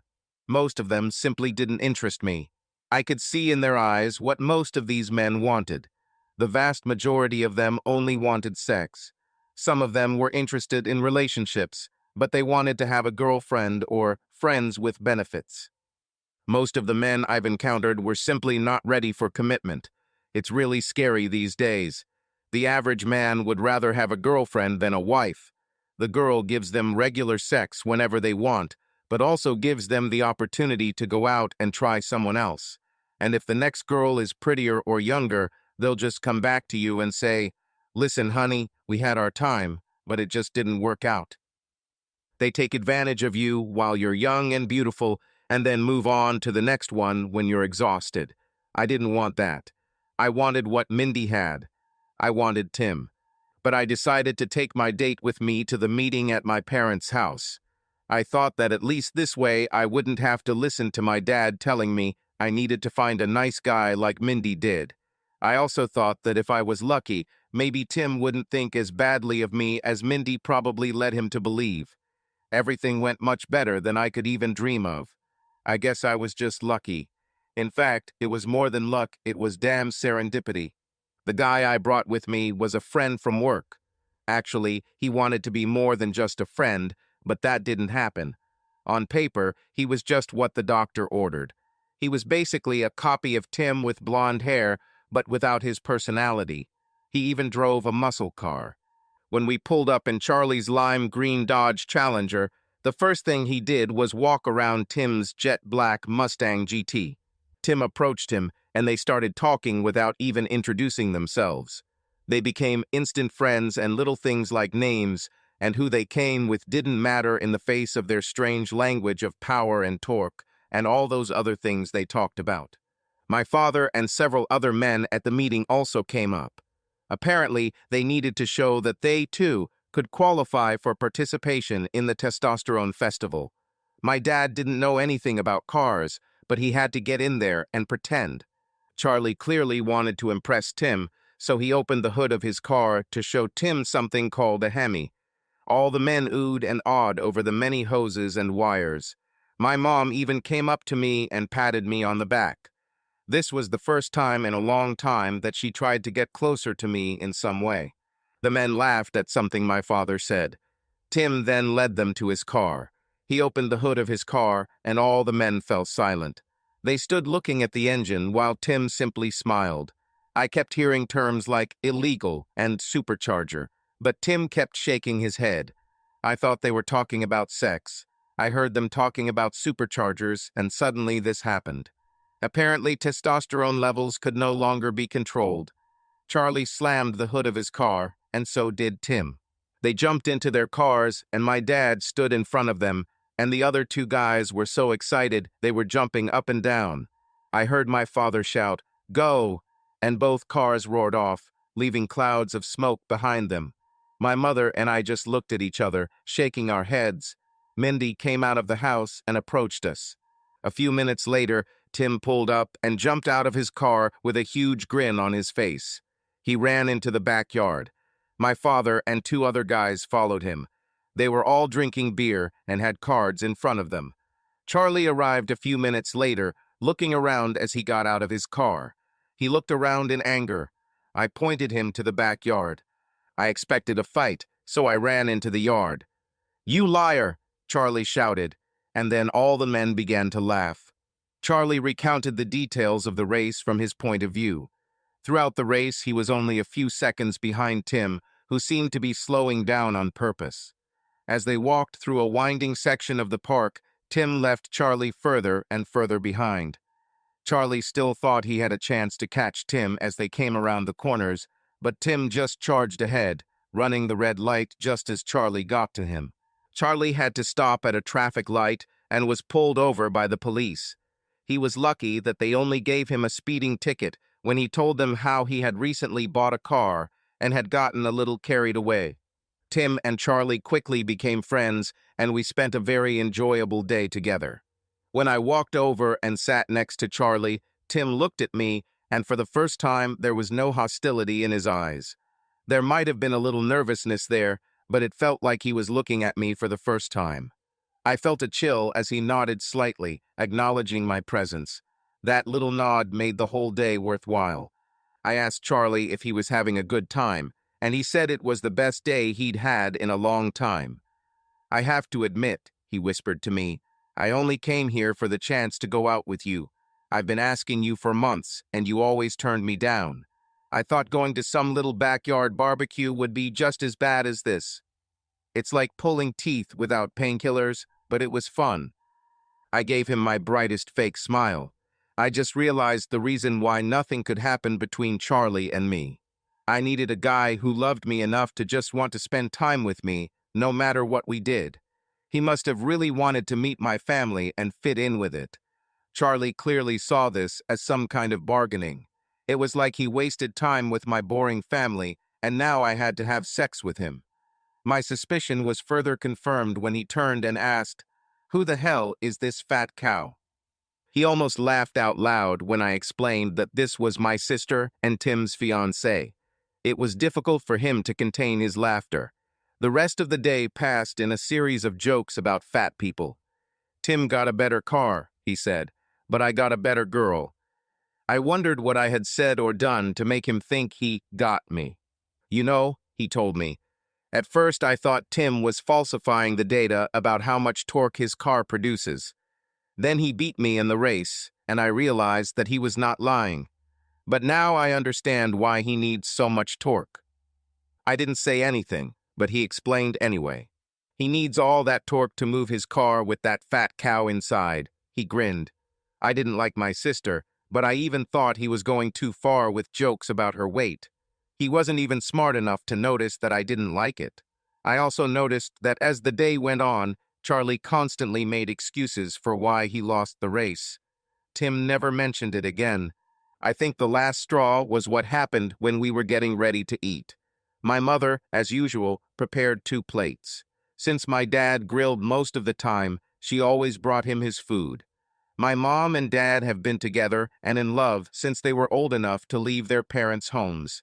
They may not have been the fairest parents, but their love for each other was never in doubt. Hell, I didn't want to compete with what they had. I wanted to join in on this. And it was obvious that Charlie was not my ticket to marital bliss. When he saw my mother serve the plate to my father, Charlie said something so stupid that his words seemed to echo inside me. "Go get me a plate," he said, showing how my mother served my father. I didn't want to start a fight and ruin the day, so I just looked at him strangely and nodded. From the look I gave him when I brought him the plate, Charlie knew what he had done. The good part of this was what happened next. I was reaching for a burger, and my hand collided with something, and I swear to God sparks flew, and my hand fluttered for the rest of the day. I looked up to apologize and noticed that I bumped into Tim's hand as he took Mindy's plate. He smiled at me, and I just froze. For a second, I didn't even realize he was talking to me. Cindy, Mindy wants 2 burgers, he said. Were you going to take more than one for you and Charlie? Because there's only 2 left." I returned to reality. Only 2 thoughts were spinning in my head. First, damn, he's so caring. He didn't say a word about what he would eat himself. I realized that, like me, he would simply take what was left. His main goal is to please my damn sister. My second thought was that he actually knew my name. As I turned to Charlie, I noticed something that made my day. I noticed that my sister Mindy was looking at Charlie as intently as she was at the food. "Tim, the beginning of the end happened on Wednesday evening. I think it was more the end of my stupidity than anything else. I was in my garage installing the front spoiler on my Mustang when someone knocked on the door. I knew it couldn't be Mindy because she worked late on Wednesdays. I hated Wednesdays because I often didn't see her at all on those days. Usually on Wednesdays, she would simply drive home with a friend and go to bed as soon as she arrived. I walked up to the door and looked through the peephole. I was shocked. It was Mindy's sister, Cindy. I wondered what the hell she wanted. I wondered how the hell she even got my address. I opened the door, but left the chain on it. "Hey, Mindy isn't here," I said through the screen door. "I came to you," she said. She seemed to be crying. I had no choice, so I opened the door. "Tim, can I come in?" she asked. I really wanted to say no, but I didn't want to risk Mindy and her parents getting mad at me, so I opened the door. When she entered my house, her head was spinning in different directions, looking at things. "Your house is really nice," she said through tears. "Tim, we have a problem." I couldn't imagine us having anything in common, so the shared problem seemed absurd. However, she was a woman and perhaps a family member in trouble, so I decided to listen to her. "Tim, I have something to tell you, and you're not going to like it," she said. She reached out to grab mine, but I pulled away. "Okay, I'm sure my sister told you all sorts of terrible things about me that weren't true, but somehow you believed them. I'm sure you hate me because of that, but—" She said, "Mindy never said anything bad about you, Cindy," I said.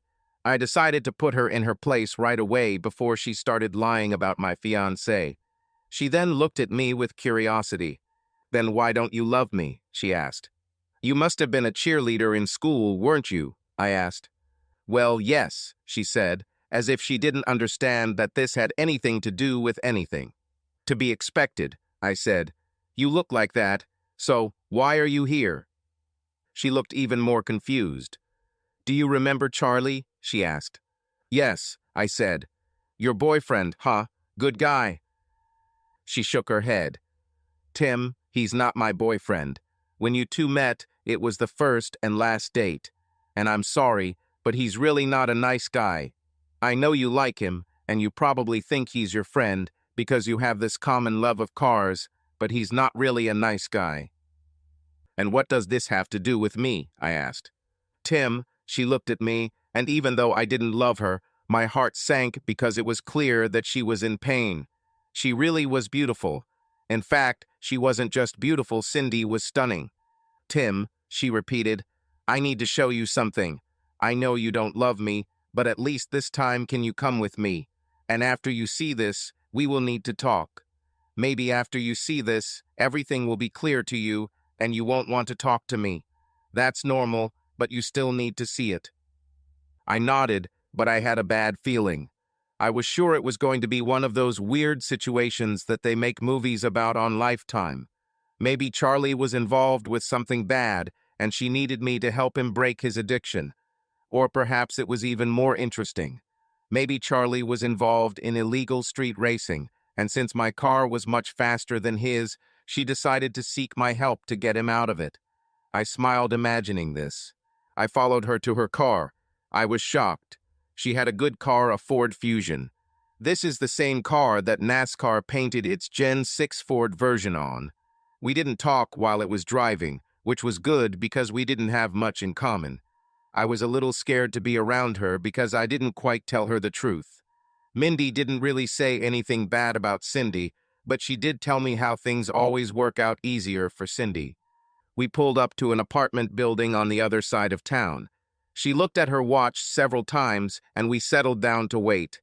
I didn't know what we were waiting for, but we were waiting. "You have a nice car," I said to start a conversation. "Thank you," she replied and smiled at me. "Why didn't your parents buy the same car for Mindy?" I asked. She looked at me as if I had insulted her.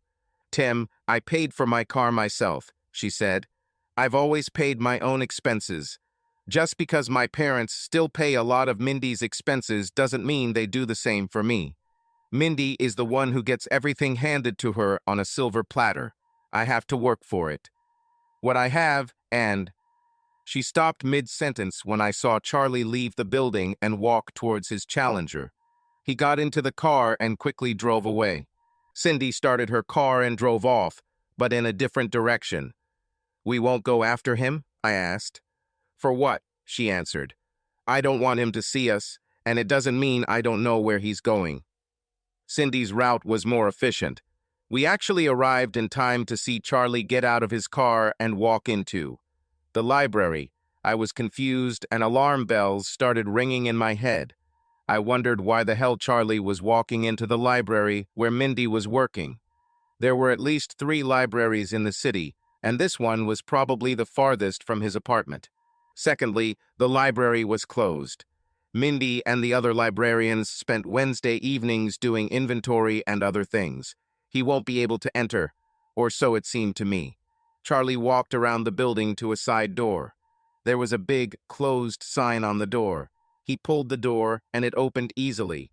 This door never opened, even when the library was open. In fact, the only light that was on was in the basement of the library, and that light was dim. "Let's go," Cindy said. We got out of her car and headed towards the library. We opened the side door and entered. We went down to the basement. I was there a few times to help Mindy as she took inventory. When we walked down the stairs and opened the door, the smell of sex was so strong that it knocked me off my feet. In the center of the room, among the bookshelves, I saw at least 5 men surrounding one fat woman. They took turns having sex with her while she moaned and asked for more. I was so angry that I was ready to rush in there and beat them all to a pulp. Cindy tugged at my arm and pulled me aside just in time. A couple more guys came in through the same door we came in through and started taking off their clothes as they went. I noticed Cindy had her phone in her hand and was taking photos or videos. She turned it off and grabbed my hand again. "Let's go," she said. "I'm now," I began. "No, you won't," she answered sharply. "We need to talk." I was so angry I could barely think, so I let her get me out of there. "Why did you stop me?" I shouted at her. As soon as we walked away from the building, another guy came inside. "You just want to protect your boyfriend. You just don't want me to beat up Charlie," I yelled. She looked at me calmly as she drove and kept shaking her head. "Tomorrow you'll obviously need to go to the doctor and get some tests," she said. She pulled into the park and grabbed a can of cherry Pepsi from the cooler in the back seat. "What is this?" I asked. "This is your favorite drink," she said. "I thought it would help calm you down." "I'll calm down after," I began. "Tim, there were at least 8 men there," she said. "All that would happen is that you would get beaten up. We need to think about it and decide with a cool head what we're going to do about it." "What do you mean we?" I asked. "Okay," she said angrily.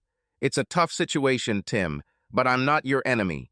In fact, ever since we met, you've treated me like crap. I've never said a word to you, so why do you hate me?" I opened a can of soda and drank it in one gulp.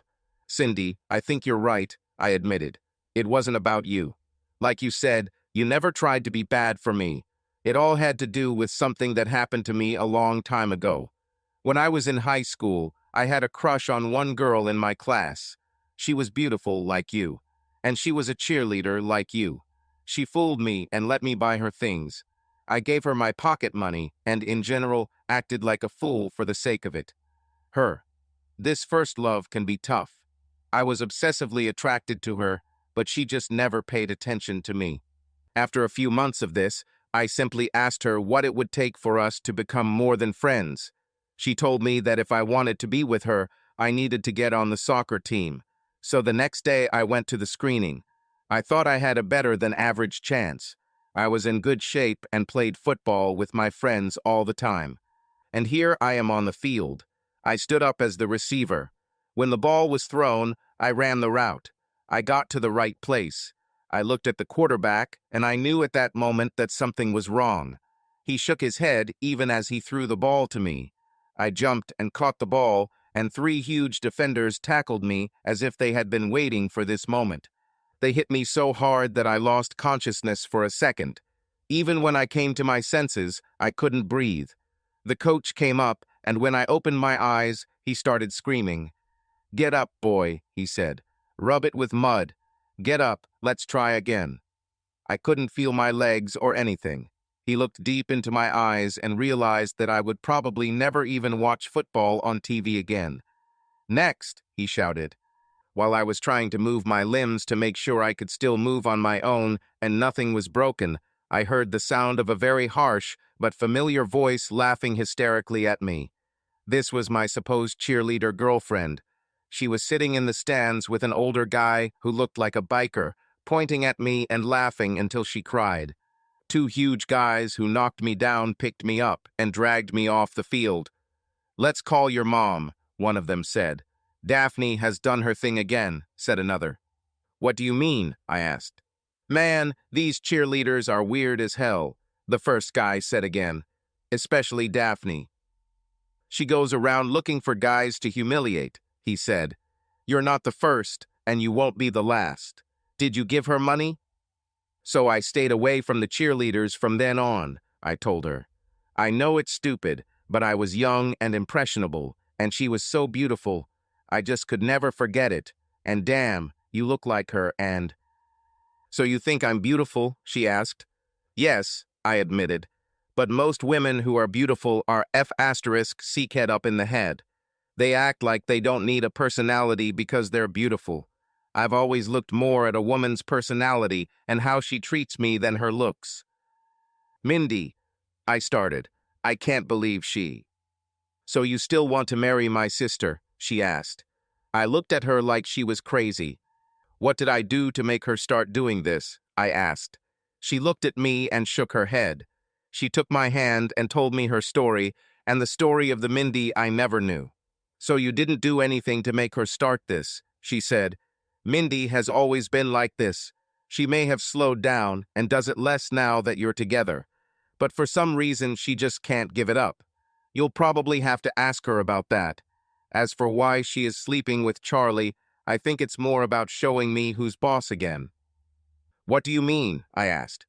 "Tim, for the last few months Mindy has been inviting me to family events and forcing my parents to invite me too. She was doing this to get you in my face. It's like she wanted to show me that she finally has a man and I can't take him away. For most of our lives, she enjoyed stealing guys from me, and now that she has her own man, you don't even look at me." "Okay, you said she steals your guys," I said. "But I still don't understand how she does it. You're really beautiful." "Mindy will sleep with anyone who asks," she said bitterly. "And I have to get to know a guy first, and I don't have sex with most people I date. For example, I never slept with Charlie. But Mindy thought we were in a relationship, so she had to prove to me that she could still take something from me." Mindy. When I woke up on Thursday, I felt some anxiety. Tim usually called me on Wednesdays, even if we weren't together. If I came home late from my Wednesday errands, he would either wait to call or leave a message saying he loved me if he went to bed early. But this time, there was nothing. I called him when I got home last night, but he didn't answer. He also didn't call in the morning to see if I needed a ride to the library. In the end, I had to take the bus. As soon as I got to the library, I called him at work. His secretary said he was called into an early morning meeting. She told me that he found out about a problem with some of their parts last night and even went back to work to try to find a solution. Otherwise, the company would lose millions of dollars. I smiled, realizing that the problem was not between us, but just work matters. This brought me back to my other problem. Charlie wanted time alone with me. This bastard was blackmailing me. I made a mistake when I decided to get him. I thought I was taking another guy away from Cindy, but it turns out she brought him along just for company. After the barbecue, they never met again. Now Charlie was demanding more sex, threatening to tell Tim what I was doing, and I couldn't let that happen. I needed to find a solution. I spent every evening with Tim except Wednesday. Maybe I could get Charlie to settle for meeting on Wednesdays before the others arrived or after they left. For a guy who initially laughed at me when I asked him for sex, he couldn't get enough. I've seen people like him before. At first, they did this out of frustration with my sister or to get back at her for not wanting to sleep with them. But as soon as they tried it, they forgot about it. Part of the problem was that I almost stopped doing it. Of course, I still participated in Wednesday meetings, but it was more like a security blanket. Sex with Tim was so much better that there was no comparison. I also realized that this security blanket was pointless. If Tim ever leaves me, it will destroy me. Going out and having meaningless, passionless sex with a bunch of strangers won't help. I was in love. I was ashamed of having sex with other guys, but I did it for so long that I just couldn't stop. I still did the occasional quick thing with the courier and others, but mostly on Wednesdays I was a constant cheater. I used to probably have sex almost every night with a different guy. I was becoming an old married lady without even getting married, and I loved it. I think it dawned on me on Thursday night when I still hadn't heard from Tim. I called him, and he sounded terrible. He told me not to worry, but he had been up for over 30 hours and was exhausted. I went to my mother, and we sat down to discuss the details of my wedding. She asked me who I had chosen to be my bridesmaid and bridesmaid. I was surprised when she suggested Cindy. I immediately called my sister and asked her to come. Cindy sounded weird on the phone, but said she would be there in a few minutes. The only reason I wanted Cindy to come was so I could hook her up. Having this bitch help with my wedding was the ultimate way to spite her. Yeah, bitch, you're helping with my wedding. I'm the one who gets married when no one wants your skinny ass. When Cindy arrived, she smiled at me. I needed to wipe that stupid smile off her face. "How's Charlie?" I asked. "You probably know better than me," she grinned. "I never took Charlie seriously," she said. "He was yours from the very beginning." "What nonsense are you talking about?" I asked. "Charlie was bait, you fat ass," she grinned. "I knew that no matter who I paid attention to, you would follow him. So I brought you the bastard to feed you while I kept the real guy a secret. I hope you choke on Charlie." It took the wind out of me. I spent the rest of the evening watching Cindy and my mom discuss my wedding. Now I was stuck with my narcissistic sister as a witness and had to figure out how to get rid of Charlie without letting Tim find out what I had done. Trust this bitch, she always ruins everything. And besides, now she will be in all wedding photographs. On Friday, Tim picked me up as usual. I was ready to go straight to his house, but he wanted to go somewhere. "I need to show everyone my beautiful girlfriend," he said, "so dress up." We went to a great restaurant. There was a dance floor and live music. We danced the night away. I had a great time and was looking forward to what was to come. I couldn't wait to get Tim naked. Tim took me where no other man had ever taken me. Part of this was because the world is just a confusing place. Men who like heavier girls are considered weird. For most of history, fuller women have been a priority. Marilyn Monroe was definitely not skinny. Plus-size women also have more attractive features and tend to have a stronger sex drive. But even so, Tim was simply better. I think part of it is that most of the guys I slept with were just using me. They wanted me because they could do things with me that their wives or girlfriends would never allow. They loved their women, but they wanted me. This was another reason why I preferred married men. They had a lot to lose, just like I did. This was another reason why Charlie was a mistake. I thought Charlie was so afraid of losing Cindy that he would never say a word about me. But since he and Cindy weren't in a relationship, he didn't care who knew, and I found myself in a position where I had a lot to lose. Charlie was also cruel. I still remember how much he hurt me on Wednesday night. But my Tim loved me. When I thought about this, I began to understand that I needed to stop these Wednesday meetings. But it was like an addiction. I knew it was bad for me, but I couldn't stop. I don't think I did it for sex. I think it was more the psychological pleasure of having all these guys focusing on me. All my life, every day, people looked at me with pity. "Oh, look at the poor fat thing." Most guys would shudder at the thought of me being their girlfriend. But as soon as I dragged them into the darkness, they always wanted more. They had me until they ran out of strength. My biggest shock came when Tim took me back to my small, crummy apartment instead of taking me to his home. On weekends, he usually left me with him. To be honest, for many weeks I spent every night with him except Wednesday. He even had my things, and I had my own toothbrush in his house. In short, I was surprised. "Sorry, honey," he said. "I need to be at work in the morning." As soon as Tim left, I called Charlie. Charlie was on a date with some woman. He walked away from her and started talking. "What?" he asked. "How about tonight or tomorrow afternoon?" I asked. "How about both?" he replied. "Let me get rid of this annoying bitch, and I'll come right away." It was the biggest mistake I've ever made. Charlie arrived and simply took off his clothes. There was no pretense or politeness. "Can you be a little more gentle?" I asked. He just laughed. Then a thought occurred to me. "Has Cindy called you yet?" I asked. He stopped and even grabbed my breasts. "Why should she call me?" he asked. He tried to keep his tone neutral, but I could hear the interest in his voice. "Cindy hasn't decided what she wants yet," I said. "She's dated a lot of guys, but she always talks about you. Cindy is not the kind of woman who sleeps with everyone. She's looking for something serious, and I think she wants to try with you again because she didn't like most of the guys she dated."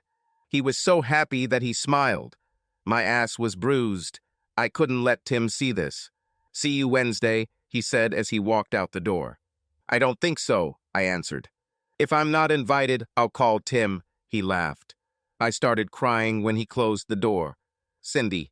I never lied to Tim, even from the very beginning.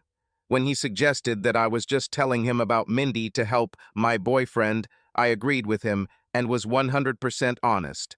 What Tim didn't know was that Charlie wasn't my boyfriend.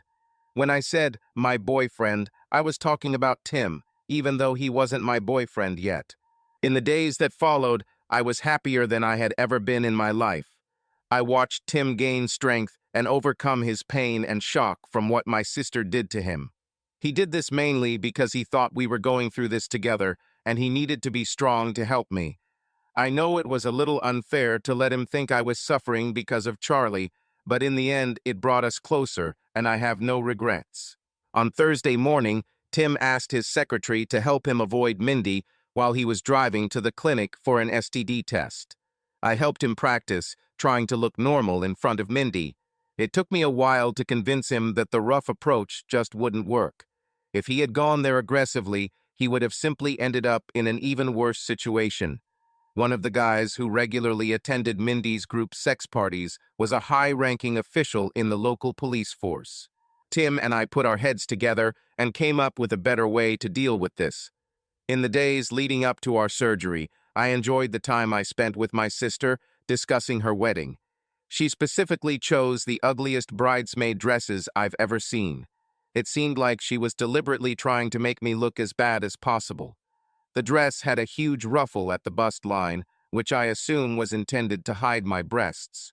The dress I was supposed to wear as a witness had an ugly hat with some kind of veil on it. This surprised me until the woman at the store said that Mindy designed the hat and veil herself.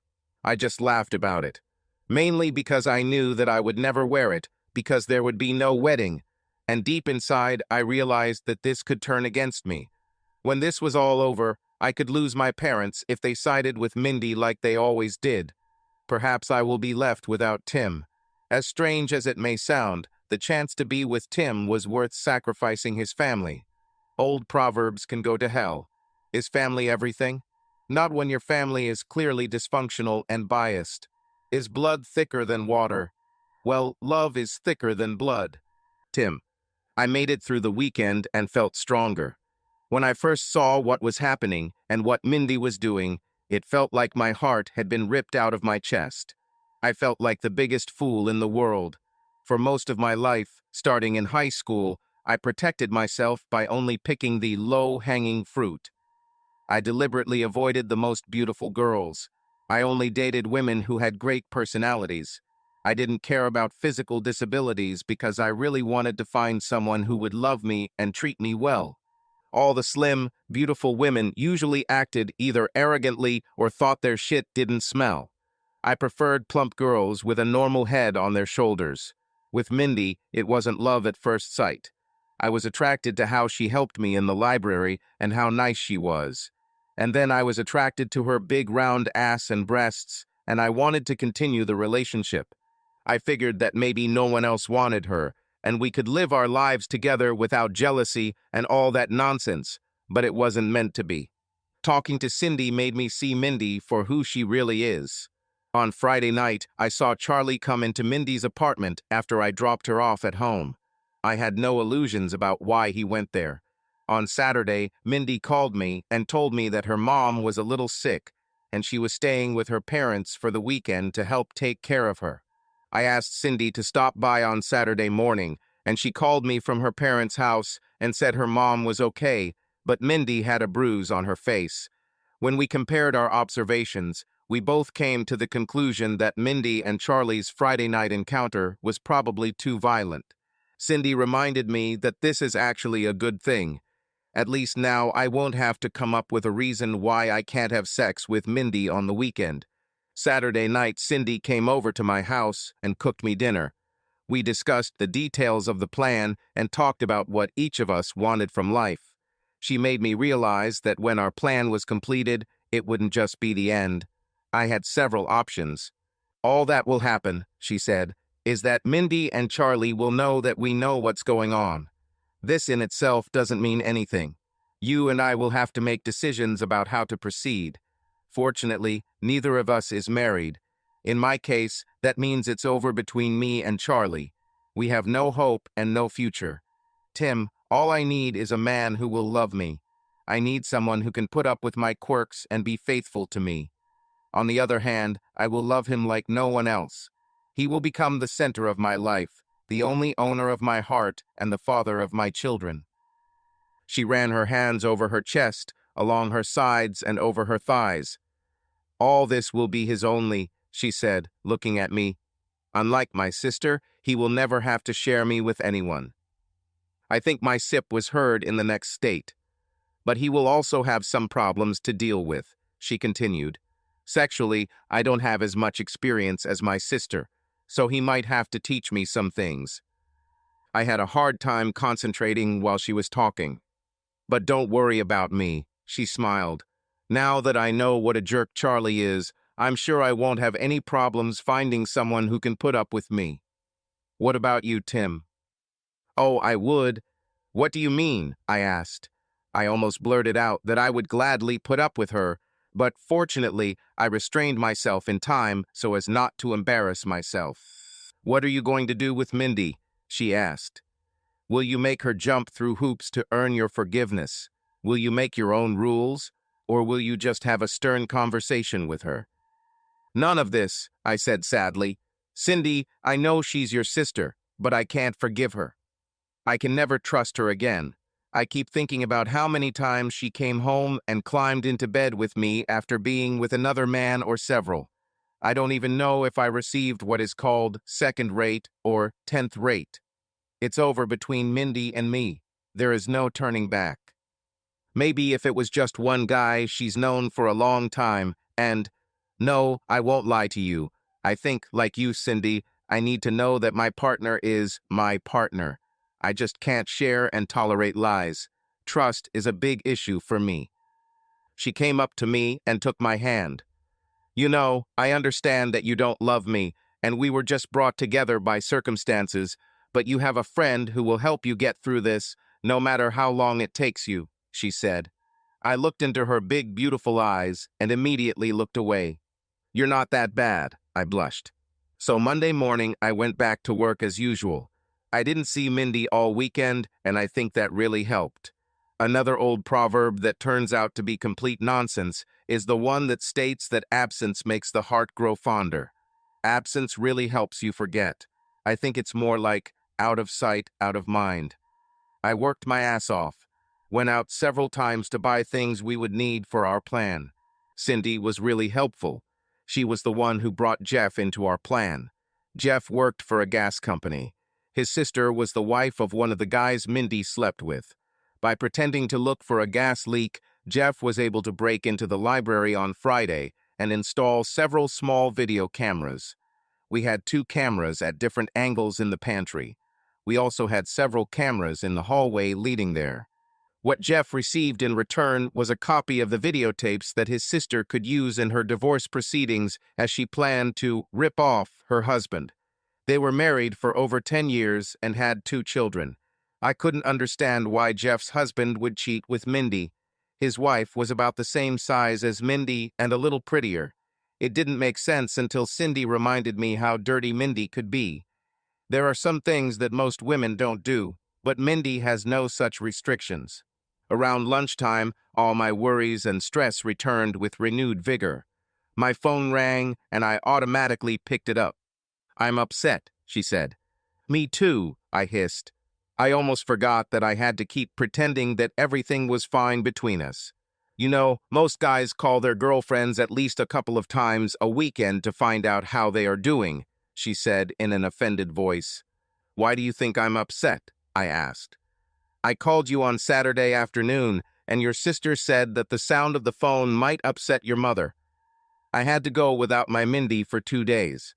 That bitch, she said. Wait, I'll get to her.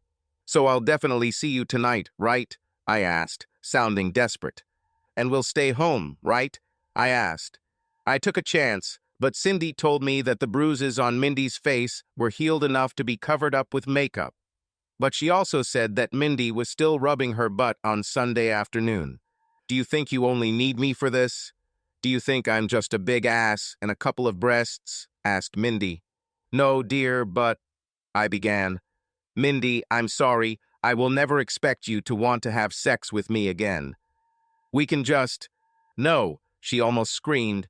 Honey, I want you too. I'm just angry about this. I have my period, and it is very heavy today. I love you so much, Tim. You should know that. Oh, Mindy, I have to go, I said. I was called to the next meeting. See you in the evening. I laughed as I hung up and called Cindy.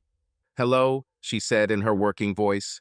Guess who just called me, I said. Her voice immediately became much more joyful. Hi, Tim, she said. It felt like my call made her day. Who called you? Mindy, I said. I think I held on, but you may have to suffer for the cause. Oh, so we're a team now? She asked. I could imagine her twirling a lock of her long, straight blonde hair on her finger as she sat at her desk. And what exactly do I need to do for this team? She laughed. I explained what happened, and she laughed. You know she'll be mad at me, she said. This is a big sacrifice for the team. You don't love her anyway, I complained. But you don't love her, and you're engaged to her, she said. And what? I continued. You are her sister. I will only be engaged to her until the day after tomorrow. You will be her sister forever. I doubt it, she said. We were never close, and after all this is revealed, she and my parents will probably want nothing more to do with me. I'll be alone again. No, you won't stay, I said before my brain could kick in. How can you be alone if you have me? I heard her take a sharp breath over the phone. I mean, well, as a friend, I quickly added. Okay, I'll do it for the team, she said. But the team will have to treat me to lunch on Thursday when this is all over. Agreed, I said. Monday evening and Tuesday were pure torture. I picked Mindy up from the library on Monday evening. I hugged her and grabbed her big ass with both hands. She tensed, as if my touch to her still sore buttocks caused her pain. After dinner, we lay on my couch to watch a movie, and I started teasing her. I put my hand in her panties. Where is your gasket? I asked. What? She moaned. Gasket, I repeated. You said you were on your period, remember? Oh, she said, squeezing her legs and sitting up. I use tampons. I didn't feel the thread, I said. She's there, she hissed angrily. Maybe you should take me home, Tim. Why? I grumbled. I don't know what's wrong with you, she blurted out. I told you I'm on my damn period. But you drive me crazy. I think you're so desperate for sex that you forget about me. I don't think you love me. Okay, I'll take you home. Perhaps it was all a mistake, I said. Her eyes became huge. What are you talking about, Tim? She said. What kind of mistake? Well, you know, this whole situation. You and me, I said. Tim, I'm sorry. I'm just irritable, she said. You know that I get irritable during my period. I'll still take you home, I said. And I took her home, and she apologized all the way and assured me that she loved me and that she would do anything for me. I don't think so, Mindy, I told her. Everything has changed. I think I'm starting to understand what would happen if we got married. I think you would go from being my sweet, sexy, loving Mindy to one of those grumpy women who doesn't like sex, and I would have to go without it for long periods of time. Tim, she begged, I swear to God, this will never happen again. For the rest of our lives, I will make love to you every day, twice a day if you want. I want you so much that it hurts. We'll see, I said. On Tuesday night, we both apologized. Mindy was very nice. She said it brought her to tears to think that a man wanted her so much that he was upset that he couldn't be with her, and that we would have a perfect life together. I reminded her as I drove her home that we wouldn't see each other on Wednesday because she had a night shift at the library, but on Thursday I would take her out to a nice dinner. No way, she said. On Thursday evening, you and I will tear down your bed, honey. You'll see. Jeff has already given me some videos from the library. Judging by them, on Monday my loving Mindy pleased the courier for delivering a shipment of books on time. Another tape showed her sleeping with a copy machine technician the previous Friday for fixing a fax machine. These tapes wouldn't help Jeff's sister, so he didn't even want a copy. I'm not into big women, he said. It's a pity that Cindy is not like her sister. I don't know why, but it pissed me off. Relax, dude, he said. I didn't mean anything bad. She's just cool and all, you know. I nodded. Sorry, Jeff, I said. Does she know? He asked. Of course, she knows that her sister is easily accessible. No, Tim, he said. Does she know that she likes you? The way she talks about you, I think she likes you too. But such women are not lonely for long. So if she doesn't know, maybe you should tell her. We had to make a few changes on Wednesday.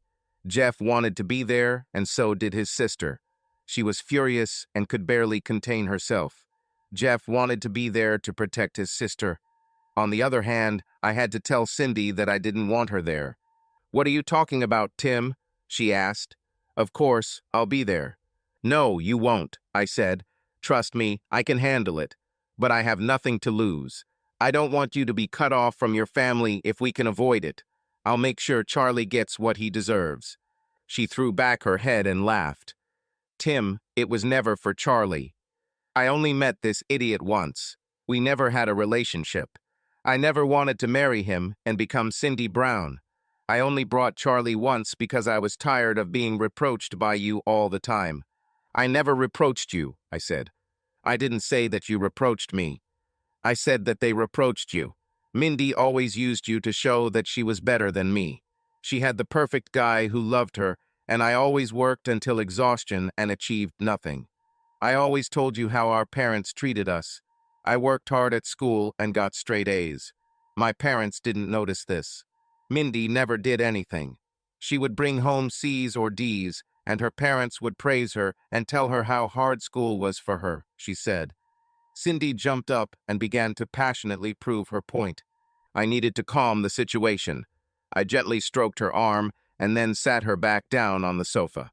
Okay, I understand, I said. That's why I don't want you there. I'm pretty sure, based on what you said, that the parents will side with Mindy when this all comes to light. They're going to hate me, and that's okay, because without Mindy in my life, I don't need them. But if they find out you were involved. Tim, when I told them that Mindy couldn't move in with me and live at my expense, I didn't hear from my parents for over a year. No call, no visit, no letter, not even on a birthday. The next time I heard from any of them was an invitation from Mindy to meet, so she could throw you in my face. So in a way, I never had my parents. I was allowed to use Mindy's parents. If everything stays like this, then I'm better off without them. Okay, compromise, I said. You can be there. You can videotape everything from outside through the window. That way, you'll be present, but Mindy won't see you in the chaos, and you'll still have a chance to keep your family together. I agree, she said, but it will cost you another lunch. No, I want dinner at one of those places you took Mindy to that she talked about so enthusiastically. I want a fancy dinner where you have to sit at a table. Agreed, I said. We shook hands. Mandy. I wanted Tim so badly that I could almost taste him. I thought about just canceling my plans for Wednesday night, but that would be difficult to explain to Tim. There was also the problem with Charlie that needed to be resolved. There was no way I was going to let him ruin everything. Perhaps the best solution would be to gradually get out of this situation. Maybe I could set a time frame or limit it to meetings every other Wednesday. But tonight I was already fully involved, and I needed to work out something with Charlie. I realized that he was taking out his anger at Cindy on me. My butt was still red, but the bruises were gone. But he had to understand that he never had the right to hit me again. By hiding what Charlie did from Tim, I seriously damaged our relationship. This week has been very stressful for us, and all because I had to hide the marks of the beating from Tim. As usual, my stupid boss left at least an hour before closing. When it was time to close the doors, I did so. She politely escorted the last regular customers out and locked the front doors. Then she turned off the light and opened the side door. I knew it would be at least half an hour before anyone showed up, so I called my sister to tell her off for the lie she told Tim over the weekend. She didn't answer the phone, so I left her a message. Then I called Tim to tell him how much I was looking forward to tomorrow night. I told him to get a good night's sleep because after this, he would never be able to rest properly again. I have no idea why the guys always came in twos. Perhaps since the building was supposed to be closed, they thought showing up alone might look like a break-in or something illegal. And when they arrived in groups, it looked like some kind of meeting. The first to arrive were Ray Smith, some policeman, and his new friend. I never minded when guys I'd known for a while brought friends. They pushed me against the wall and lifted my skirt. Then the real madness began. Then the situation got even wilder. The doors burst open with a bang, and I think I saw two guys enter. After that, I started hearing screams. But it wasn't the screams of the men next to me. And these were not moans or cries of pleasure. These were screams of pain. One guy, a very big guy, was running around the room, grabbing the pants and clothes of everyone present, and ran out of the room. Another guy just walked through all the men, holding a stun gun in one hand and a large slaughterhouse electrode in the other. He hit the men with a stun gun on the body wherever he could reach. I saw Ray walk up to this guy and get tased for his efforts. Ray was curled up on the floor, twitching uncontrollably. Then the second guy returned to the room and slammed the door. There was a woman with him, and she turned on all the lights in the room. My head exploded, and I realized I was in trouble. I screamed, no, with all my might. There was no way I was going to let Tim see me like that. "Hey, where are my clothes?" asked one of the guys. Tim walked straight towards me and smiled. Before Tim approached me, I heard a woman yelling at Sam. "You're finished, you pathetic coward," she screamed. "When my lawyer is done with you, you will be homeless, but you will still work for me. You will never see your children again." She hit Sam and slapped him so hard it hurt even me. Sam begged her for something and told her that everything was not what she thought. Then she turned to me. "I'll kill you, you fat bitch," she screamed. She ran towards me. She started kicking me and calling me all sorts of names. The big guy with Tim pulled her away from me. "Gentlemen," Tim shouted, getting everyone's attention. "Do you believe in justice?" All the men in the room were too stunned to respond. They all gathered in a corner, naked. No one wanted to face the taser or slaughterhouse electrode that Tim was holding. "I was in love once," Tim said. "My beloved was a large woman. Her name was—" "Mandy," someone shouted, wanting to help. "Exactly," Tim said.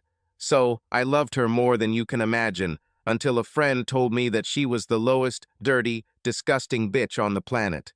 Despite how much I loved her, there were many times when I didn't get sex from her because she was sharing what should have belonged to her future husband with a bunch of freaks who don't care about her. Let's see, come to think of it, those freaks got what should have been mine. It's not fair, is it?" Tim asked. "Yes," said several timid voices.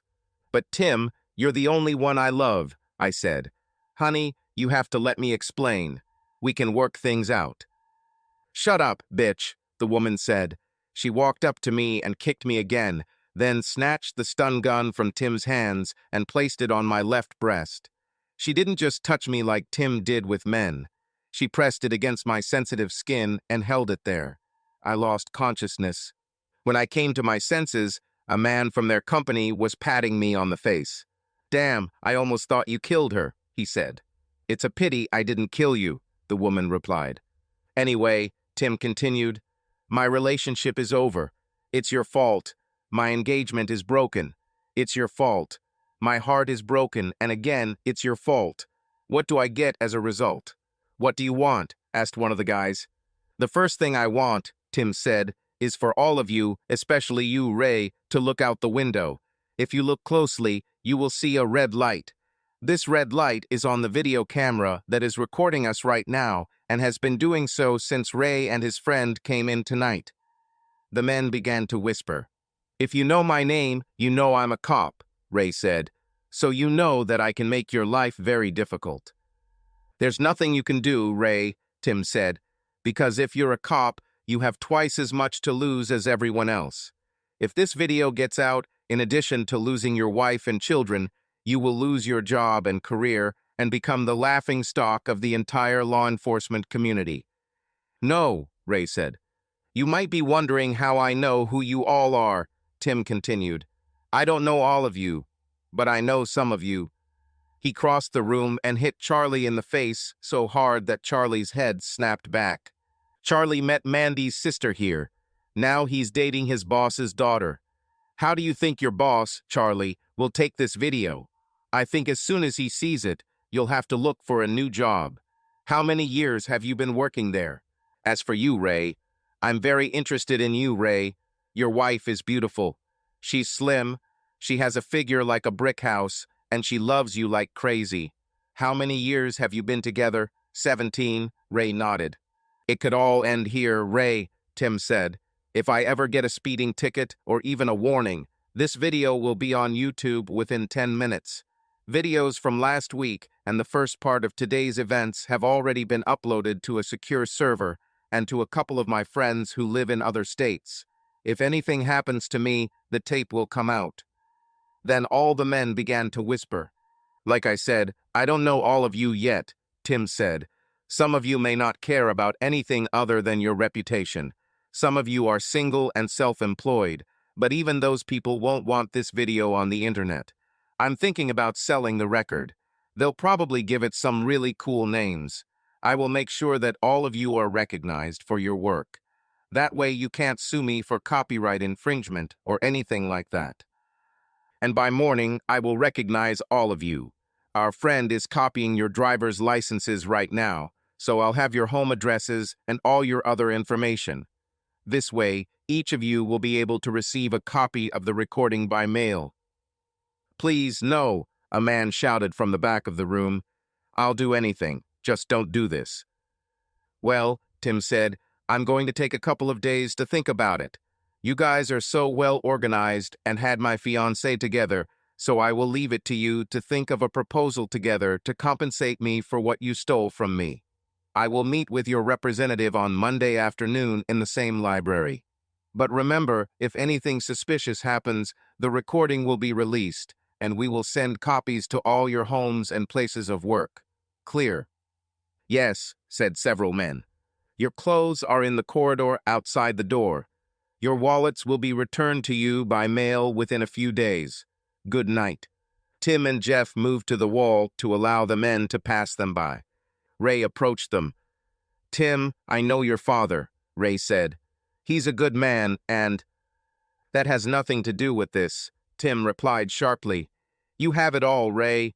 All I wanted was a small part of what you have. I have no idea why you're doing this. Angie is just like you said, Tim, he said. She's beautiful, and I love her so much it's crazy. I would do anything for her, and she would do anything for me. But sex with her is boring. Believe it or not, Mandy saved my marriage. Instead of arguing with Angie about what she doesn't want to do, I just show up to Mandy.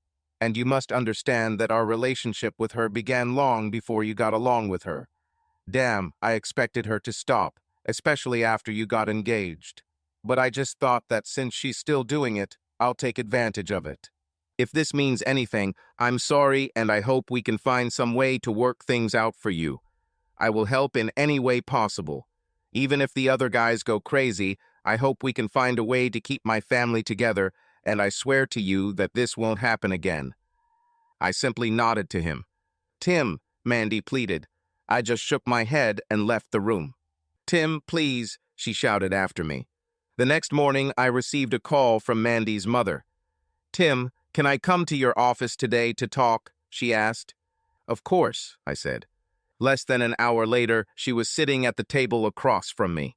"Tim, Mandy cried all night," she said. "She literally cried all night.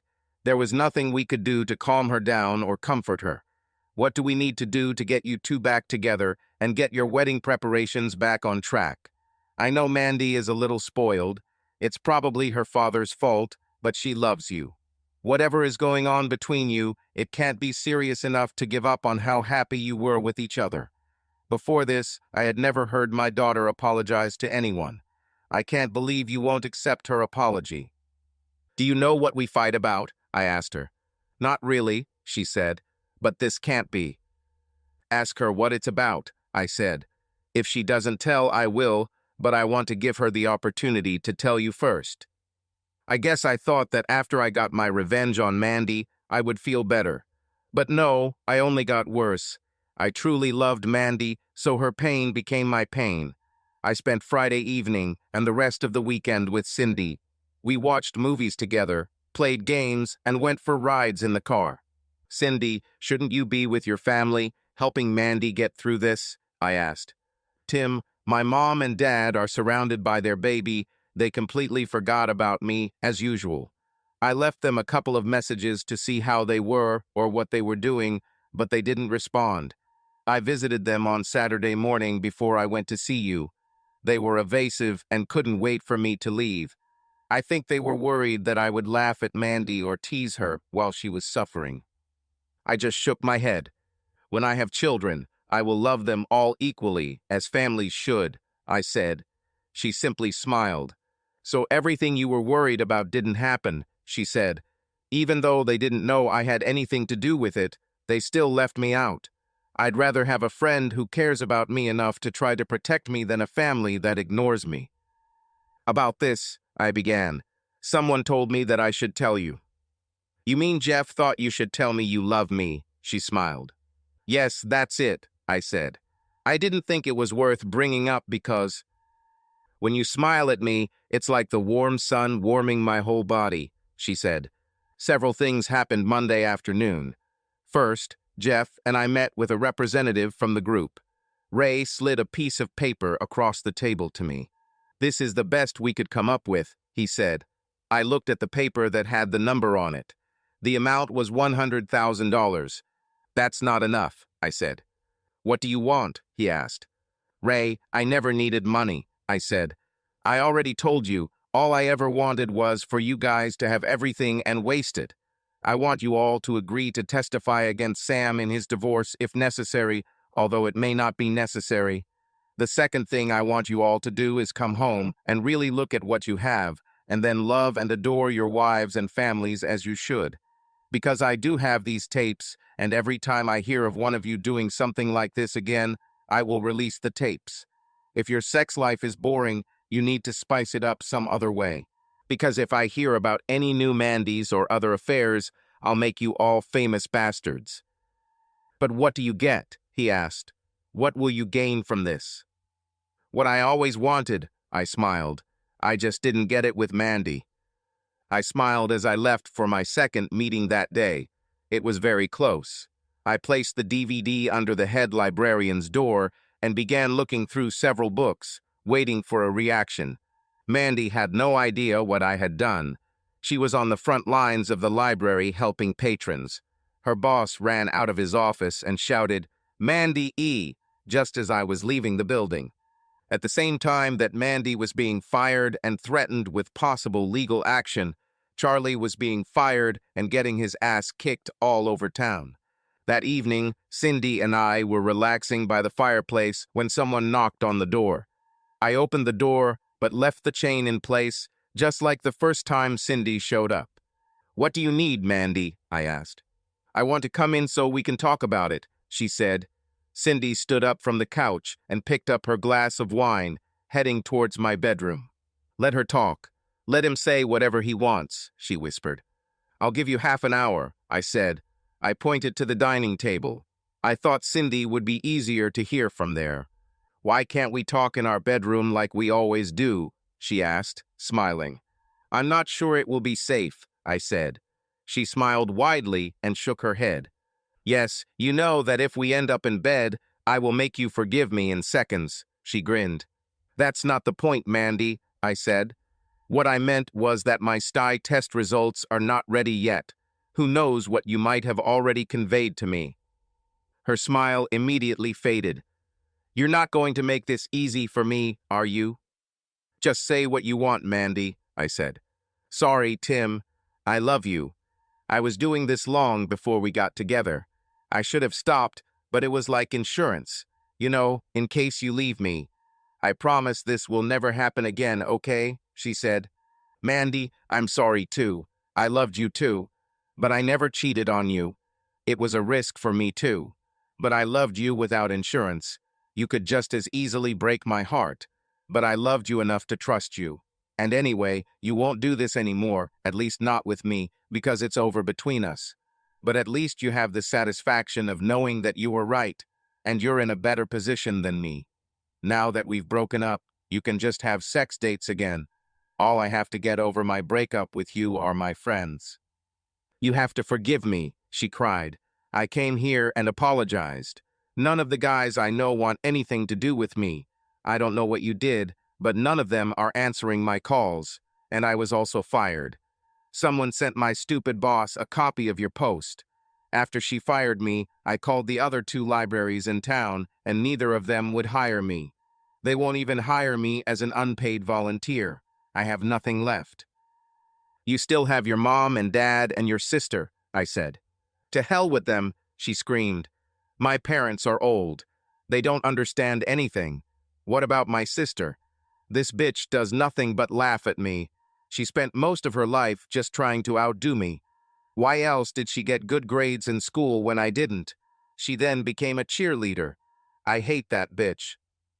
Mandy, at least tell your parents what really happened between us. Because if they ask me, I will tell them the truth. I don't have to explain anything to them. They will believe what I tell them," she replied. She was still whining when I walked her to the door. "Liar," Cindy laughed from my bedroom. "You received your results 3 days ago. Everything is clean." "Will you come back here now that she's gone?" I asked. "Why don't you come here, Mr. Liar?" she answered. "What else did I lie about?" I asked, entering the bedroom. I looked around the room and saw a naked Cindy lying on my bed.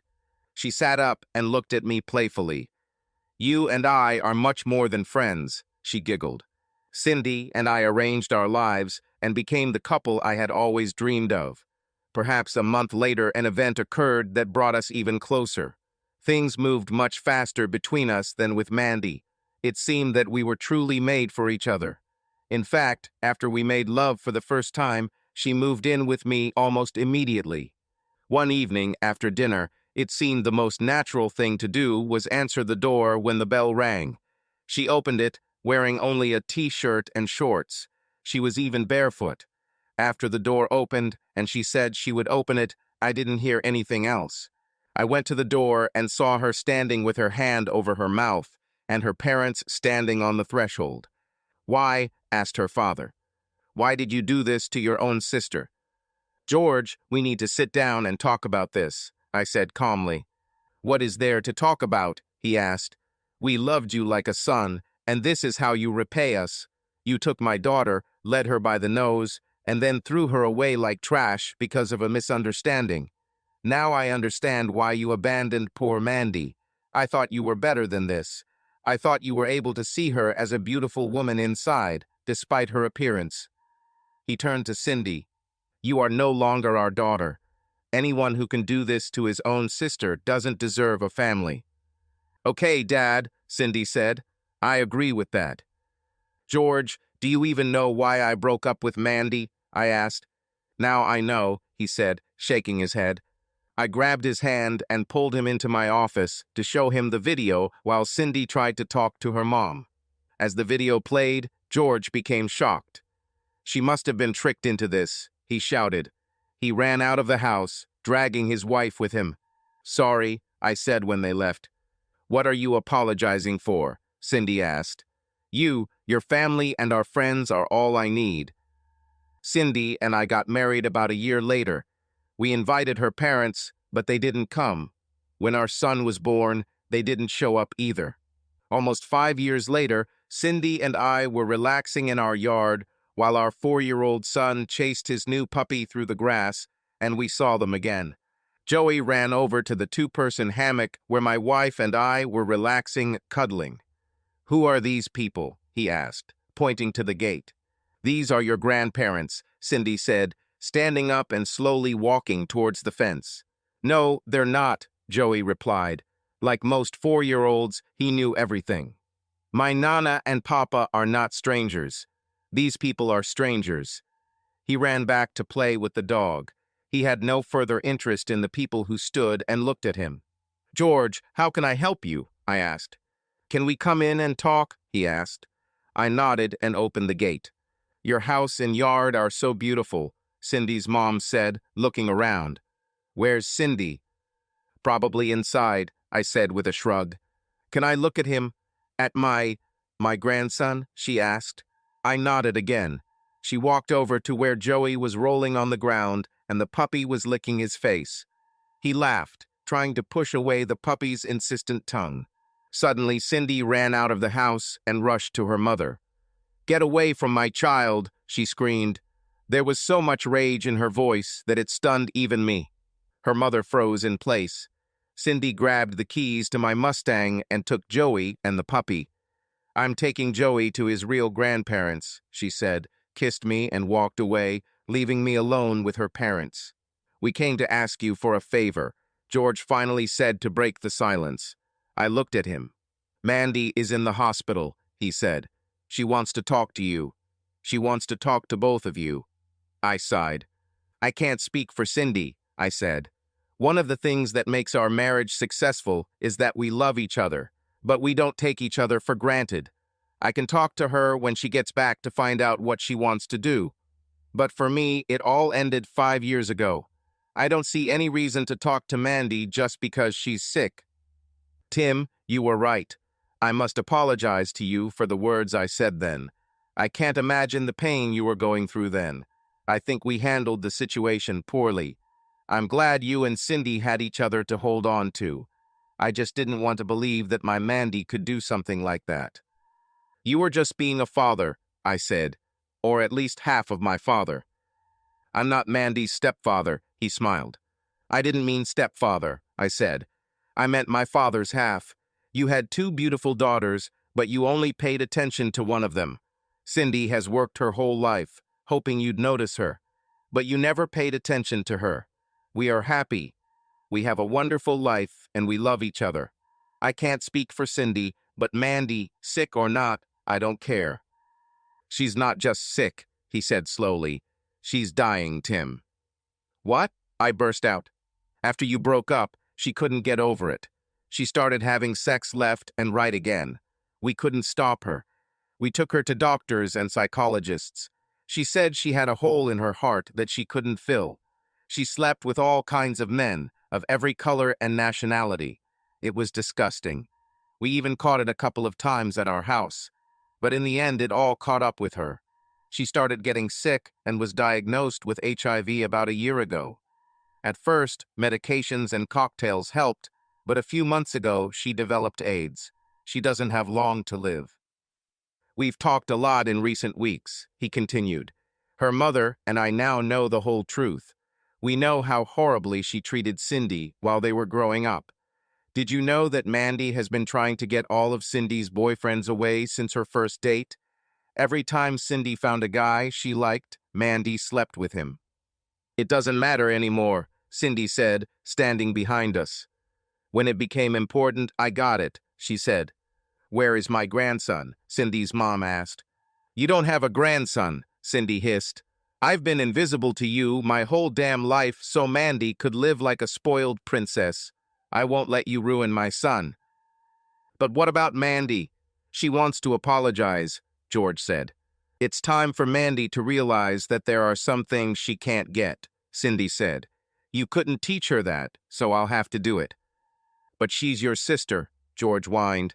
She's family. Blood is thicker than water. Cindy laughed. She never acted like a sister. We weren't a family. I learned to love from Tim. Love is thicker than blood. Tell Mandy that we accept her apology, but we don't want to see her. Cindy's mom spoke then. Cindy, I know you're angry, honey. You have the right to this. Your father and I. We made mistakes, but we are people. We had 3 beautiful daughters, but your sisters were both special. They needed our attention more. You have always been the strongest. And look at you. You became great, not because of us, but in spite of us. We must put the past behind us and come together as a family. Your children will be the only grandchildren we will have. I want to meet my grandson and any others you may have. Tears rolled down her cheeks and her husband's cheeks. But Cindy had too many years of accumulated resentment to give in so easily, so I spoke up for her. You'll have to give this some time, I said softly. Cindy is truly a very strong woman, but being ignored by her parents for most of her life is hard. It will take her time to get over all this, but she will forgive you in the end. Maybe we could start with dinner. If all goes well, maybe we'll introduce you to Joey and see what happens next. But you will have to be patient. Here her father almost ruined everything. So what about Mandy and the hospital visit? He asked. Perhaps you could bring your son to meet his aunt.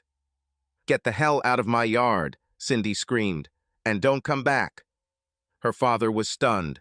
Her mother was angry with him. They turned and walked towards the gate, looking back at us every few steps. After her parents left, Cindy smiled at me. What unfortunate people they are, she muttered. But they still did something right, I said. For example, she asked sarcastically. For example, you, I smiled. Where's Joey? At my grandparents', she grinned. We have work to do. I just looked at her. I don't want him to grow up to be a spoiled only child, she said. He needs a sister, maybe even 2. Are you ready? Let's race to the bedroom, I shouted. Subscribe to our channel so that your love doesn't cheat on you, and go ahead and listen to the next story, because this story is nothing compared to the next one. If you're under 18, don't even think. Click to the next one. Click to the next one. Click to the next one. Click to the next one. Click to the next one. Click to the next one.